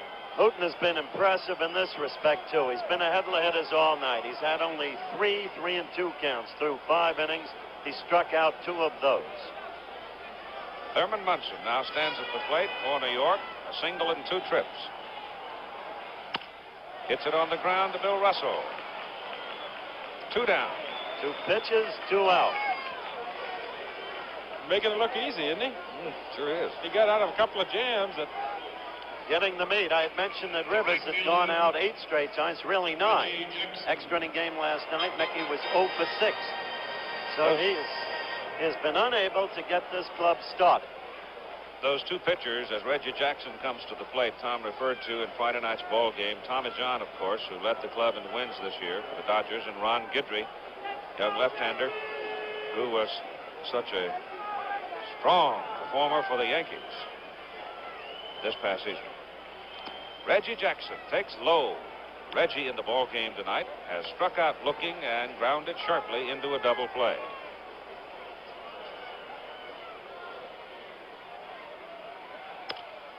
High pop. Yeager comes back looking for room and goes to the screen and can't get it. Ball just hangs up on top of the foul screen.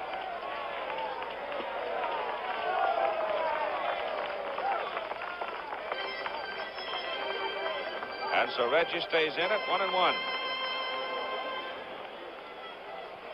Thurman Munson, Reggie Jackson, and Chris Chambliss so far tonight have managed to get 1 ball out of the infield against Bert Hooton. The key play here for the Dodgers, as far as defensive, was Garvey's play on Jackson back in the 4th inning. That really saved him. Nobody out, hit the ball hard right down the line. They got a run out of it. Some little chilly in the dugout there. Ron Guidry in the Yankee dugout. He's the little left-hander, weighs about 153 pounds, but I'll guarantee you he gets out there on the mound, he gets a whole lot bigger. Jackson swings and misses and strikes out. And so Bert Hooton blows him down at the bottom of the 6th inning after 6 complete innings. Dodgers 5, Yankees 1.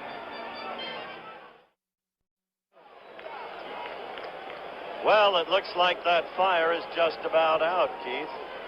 Fire department deserves a lot of credit for their prompt action, assuming our surmisal is correct. An old building like that, particularly a vacant building, can get out of hand pretty quick. But that building was vacant, as we're told. Ken Clay out there pitching now to Rick Monday, Steve Yeager, and Bert Hooton, and he misses inside ball 1 on his first pitch. Rick Monday has a single in 2 trips, playing center field tonight for the Dodgers. Right-handers on the mound, and we've had a succession of them, starting with Jim Hunter, Dick Tidrow, and now Ken Clay. And Clay is bringing the ball to the plate all right at about 94 miles an hour, according to the Jugs gun. He can fire it, and he is not afraid. He'll be young and strong again. Fire him up there at 94 miles an hour. Hot water bottles are beginning to show up here on an autumnal evening. Tom has one here in the booth. At his age, you need it. No. Who had that hot water? Is that Art Fowler? Yeah, it was the coach. Maybe he's holding it for somebody. 3-1 now to Monday. High to left field. Vanilla. 1 down.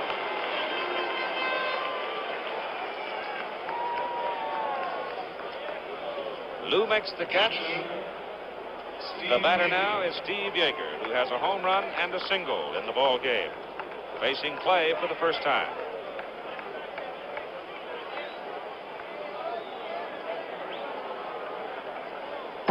The 56,900 have had little to cheer about. No, it's a quietly restive crowd. They're still anticipating that the Yankees will erupt. Strike one. But the Yankee left-handed explosive bats have not erupted. Not yet. Not in the whole series, in fact.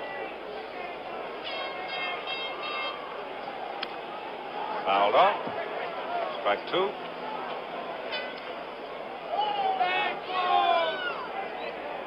Tom Lasorda comfortably waiting, hoping, expectantly. Billy Martin now.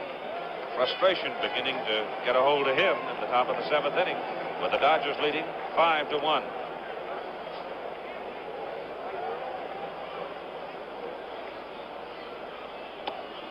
That pitch is low.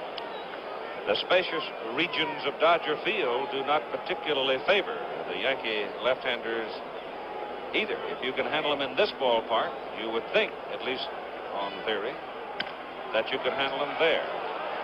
Greg Nettles on the high bouncer, throws out Steve Yeager.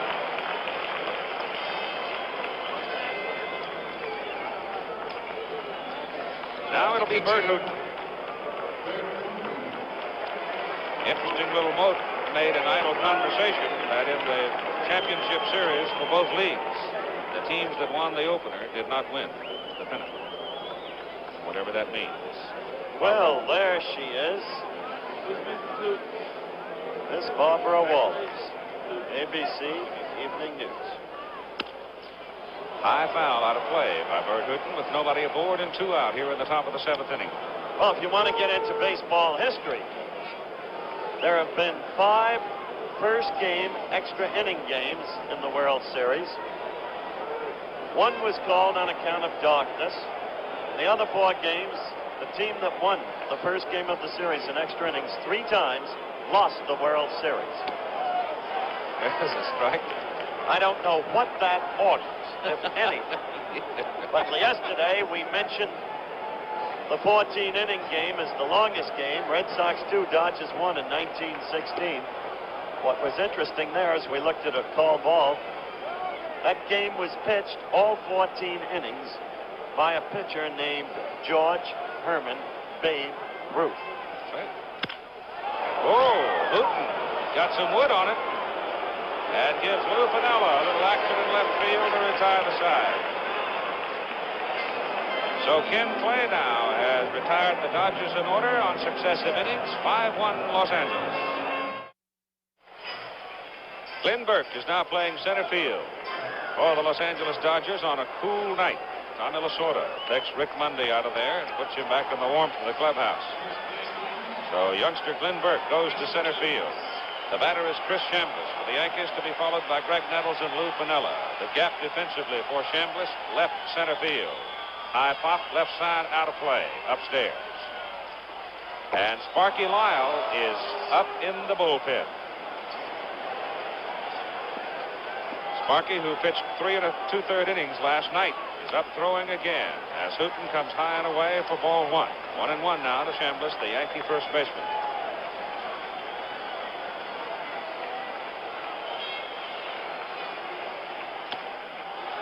Pitch is high, it's 2-1. There's Sparky. When he first gets up with a fresh plug inside of his jaw, I'm always afraid he's going to permanently dismember himself. Chambliss hits it deep to right field. Smith is over at the track, makes the catch. For a moment, the crowd came up, but then Reggie Smith put up his hand, and the crowd sat down. Sparky wants the winner's share. He's looking at another Maxwell. Yeah, this is that 1925 Maxwell. He can outrun it. Bert Hooton pitching beautifully. Didn't he have a hypnotist? Yes, he did. Swing and a miss by Greg Nettles. Confidence was the factor that he was looking for, and he got it. From the hypnotist. Yes. He's got it here tonight. I'll say that for him. He's pitching a fine baseball game. It was a good changeup. Foul back here. Also point out that at the beginning of the 1975 season, the Texan dropped about 25 pounds in weight which may have helped him too. He was a little bit heftier when he was over pitching for the Chicago Cubs. Nettles takes high, 1-2. Not the first athlete to use the hypnotist. Kenny Norton had one before the first fight against Ali, March 31st, 1973. How'd he do? Kenny won that fight, broke Ali's jaw, and then he dropped the hypnotist. Decided he could beat Ali without him. Didn't, though, did he? Not according to the officials. 2-2.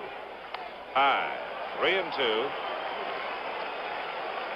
It is wide open down the third base line as the Dodgers set up their defense, but then Nettles has no history of hitting the ball in that direction. He doesn't have to this time because Hooten just walked him. That is the first base on balls given up by Bert Hooten in tonight's ball game. And here's Lou Piniella, who has a single. The first hit of the ball game for the Yankees came from Piniella. Came back in the bottom of the third inning. This is exactly what they need, Keith. Yankees need base runners. Hooten knows if he gets 8 more outs, he's got himself a victory. Didn't want to walk him, obviously. He may be getting tired. There's a high curveball. Now that's where he gets in trouble, when he gets a curveball up in that area. He could be getting tired. Now we'll check the Dodger bullpen so And far. there they go. Yes, Yes, sir. Yep. There they go. Sosa and Routson were up previously, sat down some time ago. He helped him out on that pitch. That pitch out of the strike zone. Hooten has Got now 96. thrown 97 pitches. 97 pitches so far. Remember, only 6 complete games all year long. Routson, a left-hander. And Elias Sosa, the right-hander of the Dodger pen. 1-1 to Piniella, with Nettles on first base. Lou hits it high to right center field, where Glenn Burke camps, and you've got 2 outs. Cliff Johnson comes to the plate. Big Cliff, who played a very big role in the Yankee success of '77, coming over from the Houston Astros. Jolly sort of a fellow.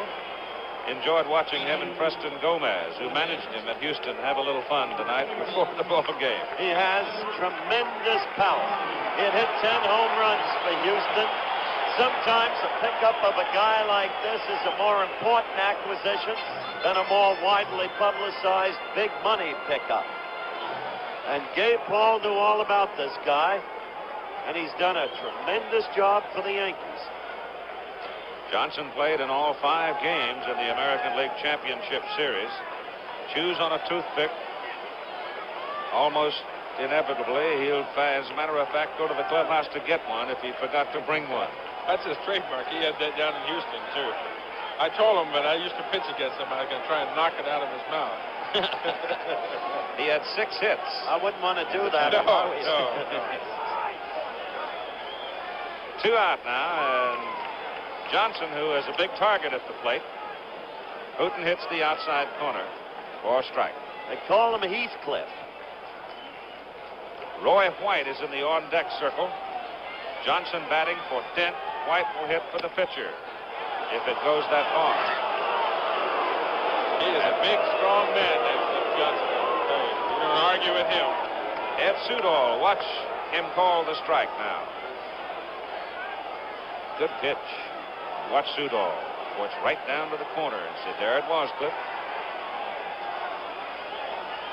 So it's 2 strikes. That was a pitcher's pitch. That's a nice looking thing. High fly ball. Playable. Glenn Burke, right center. He's tough. Hooten's tough. The inning is over. The Yankees get a base runner. Can't do anything with him. After 7 complete innings. 5-1 Dodgers. Back with more baseball after this word from our local stations. At shortstop now for the New York Yankees, Fred Stanley, the young man who played that position most of 1976 for them, had a rather decent playoff series for them in '76 as they won the pennant last year. This year spent most of his time on the bench as Bucky Dent came into play. Dent lifted for the pinch hitter, And the youngster, a nice young fellow, enjoy him. They call him Chicken. And he's out there at shortstop, and he carries a lot of glove for them. He's a classy ball player. Better than your usual backup man. Fits in with the team. Helps make a team go. Top of the order for the Dodgers here in the top of the 8th inning. Ken Clay pitches, and Davy Lopes beats it right back to him for out number 1. Clay's activity, or his life in the game, if you will, prolonged by the fact that Johnson made the 3rd out, and Roy White was not able to come to the plate to hit for him. So Ken Clay will pitch another inning. Young man's done a fine job since he's gone in there. Yes. A good job for Billy Martin. Bill Russell, up for the 4th time in the ball game, has 1 hit, has scored a run. Doug Rao is now in the Dodger bullpen throwing. Doug, who has had some trouble with the shoulder. Peter O'Malley, the boss man of the Dodgers, who apparently is in conversation with the commissioner. Russell hits it out into left center field, where Mickey Rivers runs it down, and you've got 2 gone.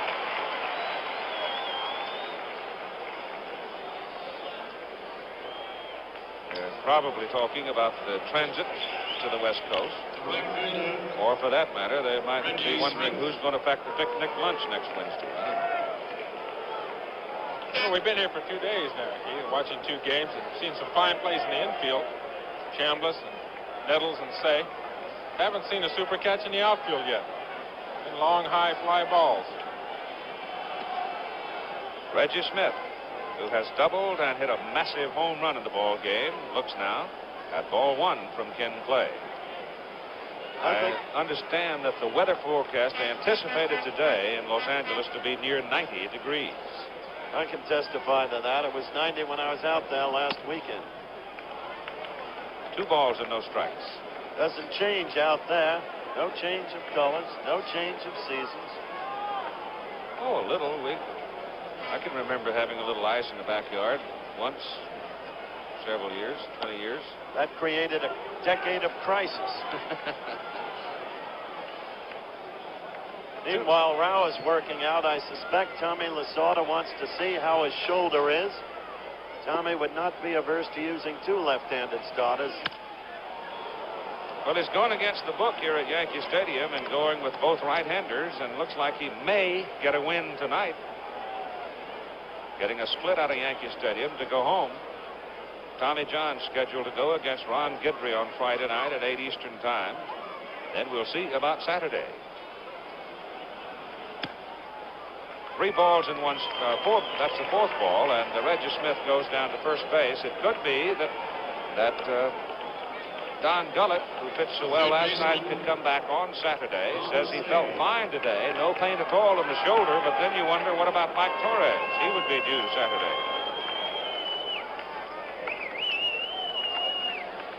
Believe it or not, Ken Holtzman is up and throwing in the Yankee bullpen.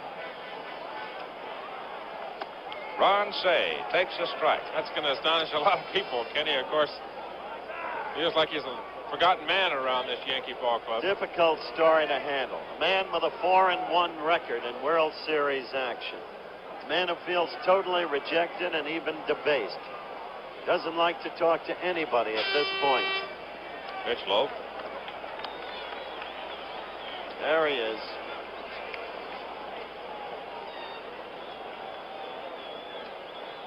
One of the many soap opera stories in the year 1977 for the New York Yankees. Well, it's been some year for the Yankees. They've had all their trials and tribulations and stories and the newspapers, and so-and-so doesn't like so-and-so and all this. And Billy Martin has still held it together. Gabe Paul has still held it together. And they're the American League champions. I think it speaks for themselves. They've done a fine job. There's Billy Martin right there. Fired, they said, in the middle of the season, and he's right here in the World Series. He's aged a lot. Looking at that earlier, he looked awfully tired on those games when he was in Kansas City. He looks pretty rested there tonight.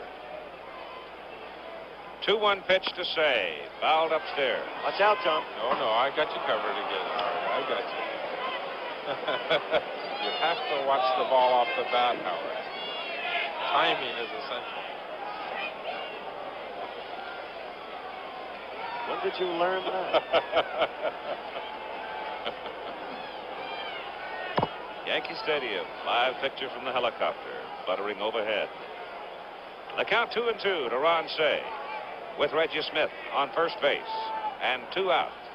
And Say hits it up the middle. Randolph comes across the back for the force on Smith, and the inning is over after 7.5 innings. In game number 2 of the World Series of 1977, the Dodgers lead the Yankees 5-1. I defer to my colleague with the extensive vocabulary to define what you see. You've come a long way, David. Largest crowd in Yankee Stadium this year, 56,691, which runs the total beyond 113,000 for the 2 games. The innings have dwindled down. The gentleman on the mound has been in command of this ball game. From a Yankee point of view, it got out of hand early against Catfish Hunter. Roy White hitting for the pitcher, fouls it off. Roy White did not have one of his better years, and yet, in a way, it was typical. The batting average usually gets between 12 and 16 homers a year. It's a call ball, and he gets in his own way a lot of key hits. Though not as good as either Henrik or Woodling. Another ball, 2 Yankee good ones, very good ones of the past. Roy White can be likened to either. Billy Martin on the phone. High fly ball out into right field for Reggie Smith. 1 out. Surprised me a little bit, Howard, when White didn't hit when Zieber hit for the pitcher in the 5th inning. I agree with you, because Hooten is difficult to decipher the first time you look at him. The rookie Zieber was looking at him for the first time. White, of course, a very experienced player. I guess he's the senior Yankee, isn't he? Yep. Roy White. Bottom of the 8th inning now, you're looking at Mickey Rivers with 1 out and nobody on, and Hooten is low. When Hooten threw that high curveball up around the eyes, all kinds of folks started running around in the Dodger bullpen again. They've got action out there with a couple of people warming up. And Rivers hits it high, and he hits it deep to right center. Burke all the way to the warning track, hauls it down. About 390 feet. That's hitting it out in Grand Canyon again.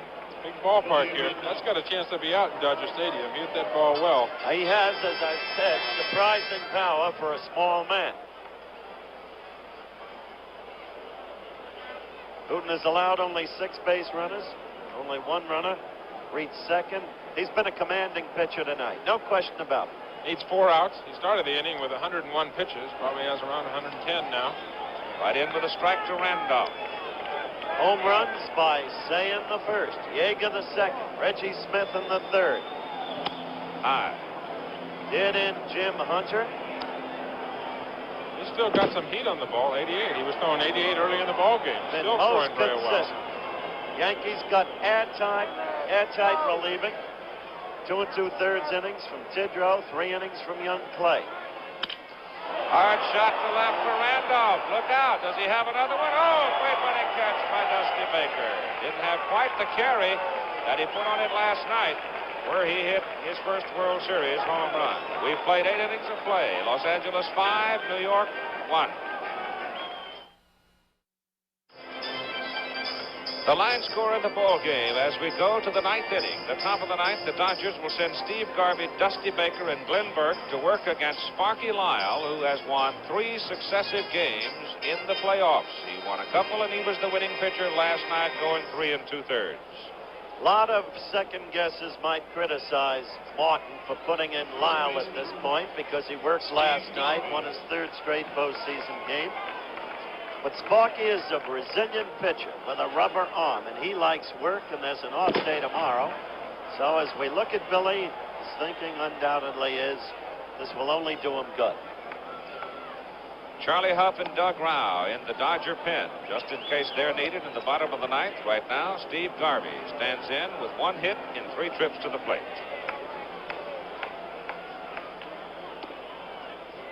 Lyle goes to 2 balls and no strikes to the Dodger first baseman. Lyle wouldn't pitch any more than maybe 1 or 2 innings, even if I don't think if the Yankees could tie this up. The fact is that they do have an off day tomorrow, and that's the big thing. Sparky is a durable pitcher. got tremendous numbers in the last 3 games that he's pitched in the 3 wins. His 13 innings, 8 hits, and 1 earned run, walked nobody, and struck out 3. Garvey just nailed one, going to left. Piniella goes back to the wall, jumps, and it's in the seats. And there's a run. For a home run. So Steve Garvey, who has been quiet, nails one on the line at 385 feet. It is in the seats, but I'll tell you this, Piniella didn't miss it by very much. Couldn't tell until he came down whether or not the ball had actually reached the seats. So Garvey nails the homer, makes it a 6-1 ball game. Now watch how close Piniella comes to it. Just over the top of his glove. I wasn't watching the monitor. There's another view of it. I was watching the left field. I couldn't tell when he jumped up in the field if he had it. I had to look at the monitor to see him miss it. So Garvey homers off Lyle to make it 6-1, and here's Dusty Baker.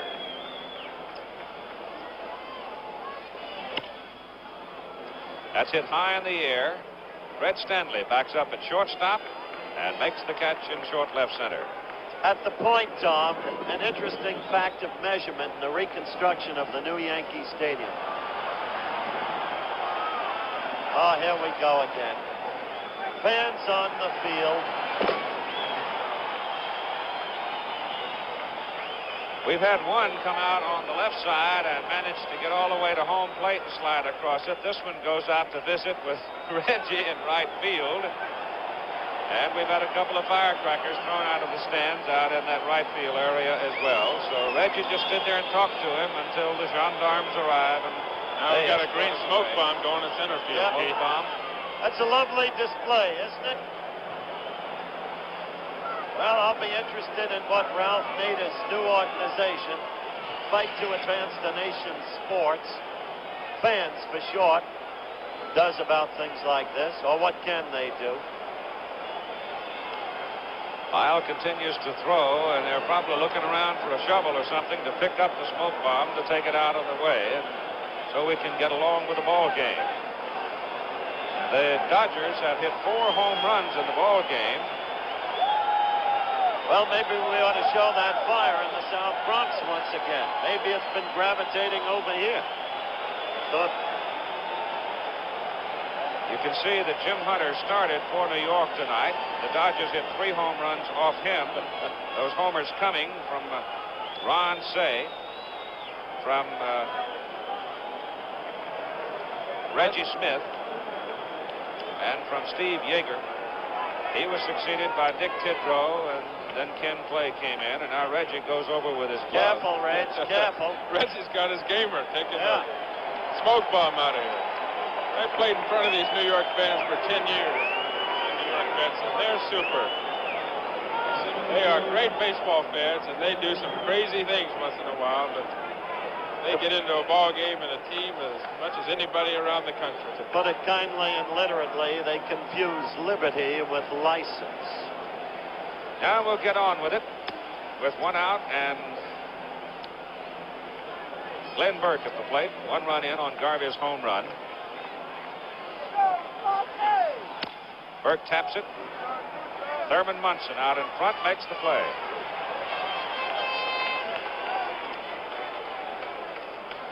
That's 2 down. The record for home runs in a World Series game, 5.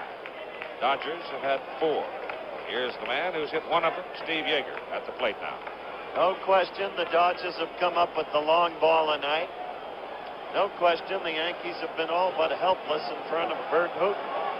Tomorrow night, there'll be no game, but there's a guy who may bat 1,000 and laughs. His name is Red Fox. And he'll keep you in stitches as he challenges the new Mr. World to a pumping iron contest. There's Bert Hooton now. And we've got another loose one in center field.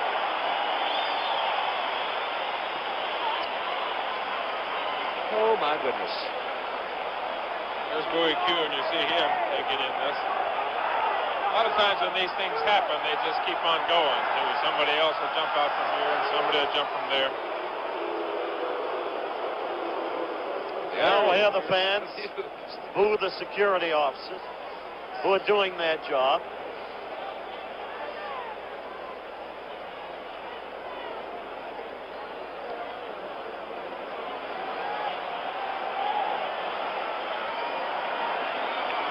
Here comes another one.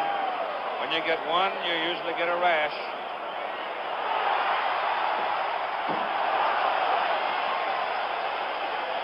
Well, I think he just missed the best play of the whole night. They tackled somebody, and it was a downfield block or a downfield tackle. This is very disconcerting to the players. Now, Sparky Lyle's going to stand there on the mound. It's not terribly warm here tonight. I guarantee you that's probably not the last one that's going to come on the field. He's going to stand there and wait until they get everybody off and then get all the police off the field. I want to make something clear, Tom, to the viewers. We are, at this moment, not showing some of the antics of some of America's young heroes because we don't want to encourage this kind of activity.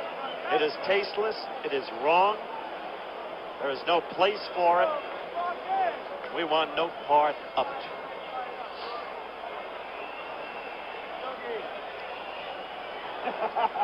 No, Yogi doesn't want any part of it either. Give us a smile, Yogi. He's shaking his head in dismay. Hi, Yogi.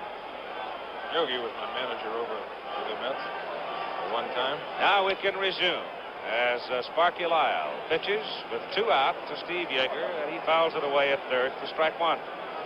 Bases are empty for the Dodgers in the top of the 9th inning. 1 run is across on Steve Garvey's first home run in this World Series. Foul tipped, and that got the umpire.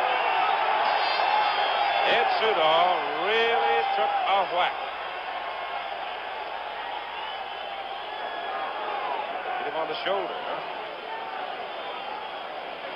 Ed Sudol, Keith, Ed Sudol, I hate to say it, is famous for getting hit by foul tips. He's a little bit different than the other National League umpires. He sits right behind the catcher and is a little bit higher than all the National League umpires. And I swear there isn't a game that goes by that he doesn't get hit by a foul ball. And it gets so bad that once in a while on the bench you'll take a pool up and see when Ed Sudol is going to get hit. Be at the top of the first. You're kidding, really? Bottom of the, I mean, it's every game he gets hit. It's really something. You see how high he is over Thurman Munson? He stays on top of it. He exposes himself, I think, more than other umpires. I had him one day in Pittsburgh at Old Forbes Field, and I hit him once, and I didn't hit him. A foul ball hit him once, and then the catcher missed a pitch, went in, hit his collarbone, and almost broke his collarbone. Then take him to the hospital, took him out of the game. Ed's been around a while. He's had 21 years in the major leagues. 3rd in time of service. No, 2nd, I guess, in time of service. 2nd only to pick him on.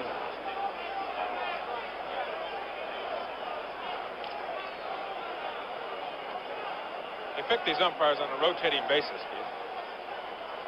They come in, they work, well, there's a championship series, and then there's the All-Star game, and of course the World Series, and you know, they enjoy this just as much as the players do. I mean, Ed Sudol's not enjoying it as much right now as some of the others.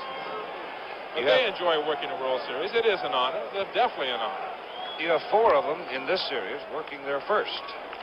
Those being Larry McCoy, Jerry Dale, Jim Evans, and John McSherry.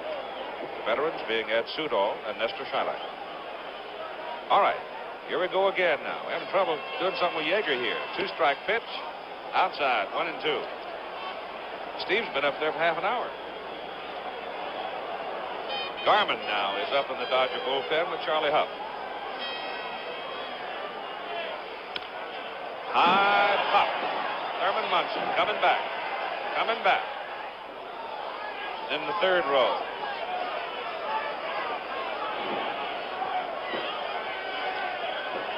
So outside of the, I don't know what to call them, turkeys running on the field, I guess.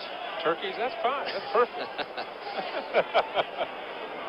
And the momentary stopping of the game, Ed Sudol being hit with a foul. And There's Friday night's pitcher, Keith, right there.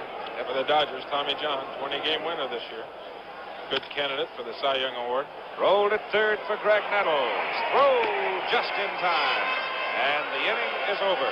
The Dodgers get a run on Steve Garvey's home run. Lead 6-1 going to the bottom of the 9th. Back after this message and a word from our local station.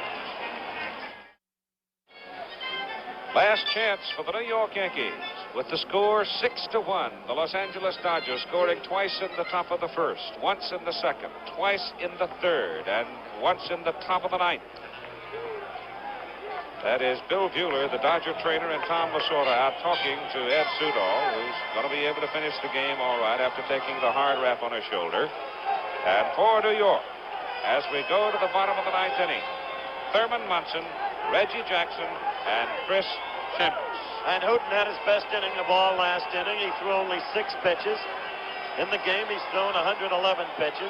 He's been the dominant figure in the game. Game has not had any of the excitement of last night's game, which was so terribly exciting. It's been one-sided all the way up to this point. 1 run and 5 hits so far for the Yankees. Munson hits a high pop, coming back. Yeager chases to the screen. Great play. That's a great play. In a ballpark that Steve Yeager doesn't play in, came right back to the ball. Doesn't really know the dimensions. Here he is. Now look at this. This is a new ballpark for Steve Yeager. Doesn't really know how far exactly it is from that home plate to that wall. Perfect timing. Outstanding defensive catcher, and that was an outstanding play. You've got 1 out, and the batter is Reggie Jackson with Chambliss on deck. I'm surprised, Keith, too. Now they're down 6-1. That's first pitch. Even after the first pitch, they need base runners. Yep. They got to have somebody on first and second and get somebody to pop one in the alley somewhere. 2 outs. 2 outs to go. Strike. Fastball. The first World Series for Bert Hooten. 1-1. Paul Blair was the man. Yesterday's hero. High fly ball to left center. Glenn Burke, 2 down.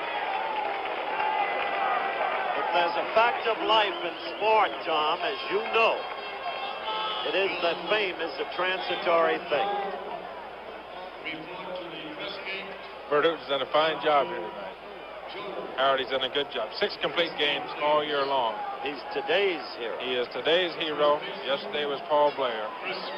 Don't forget the guy down at first base that turned that double play either.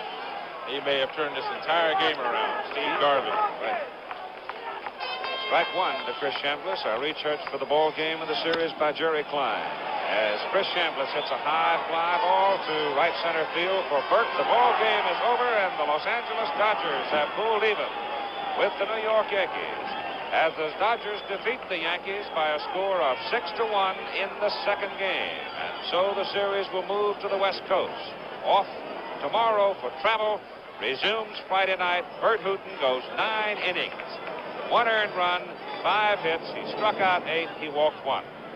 I'd like the viewers to know before you close out, Keith, these Dodgers are not full of jubilation, jumping over one another. They're a kind of passionless team. They don't have the outward fire of the Yankees. Marvelous performance tonight by the right-hander. Bert Hooten beats the Yankees 6-1.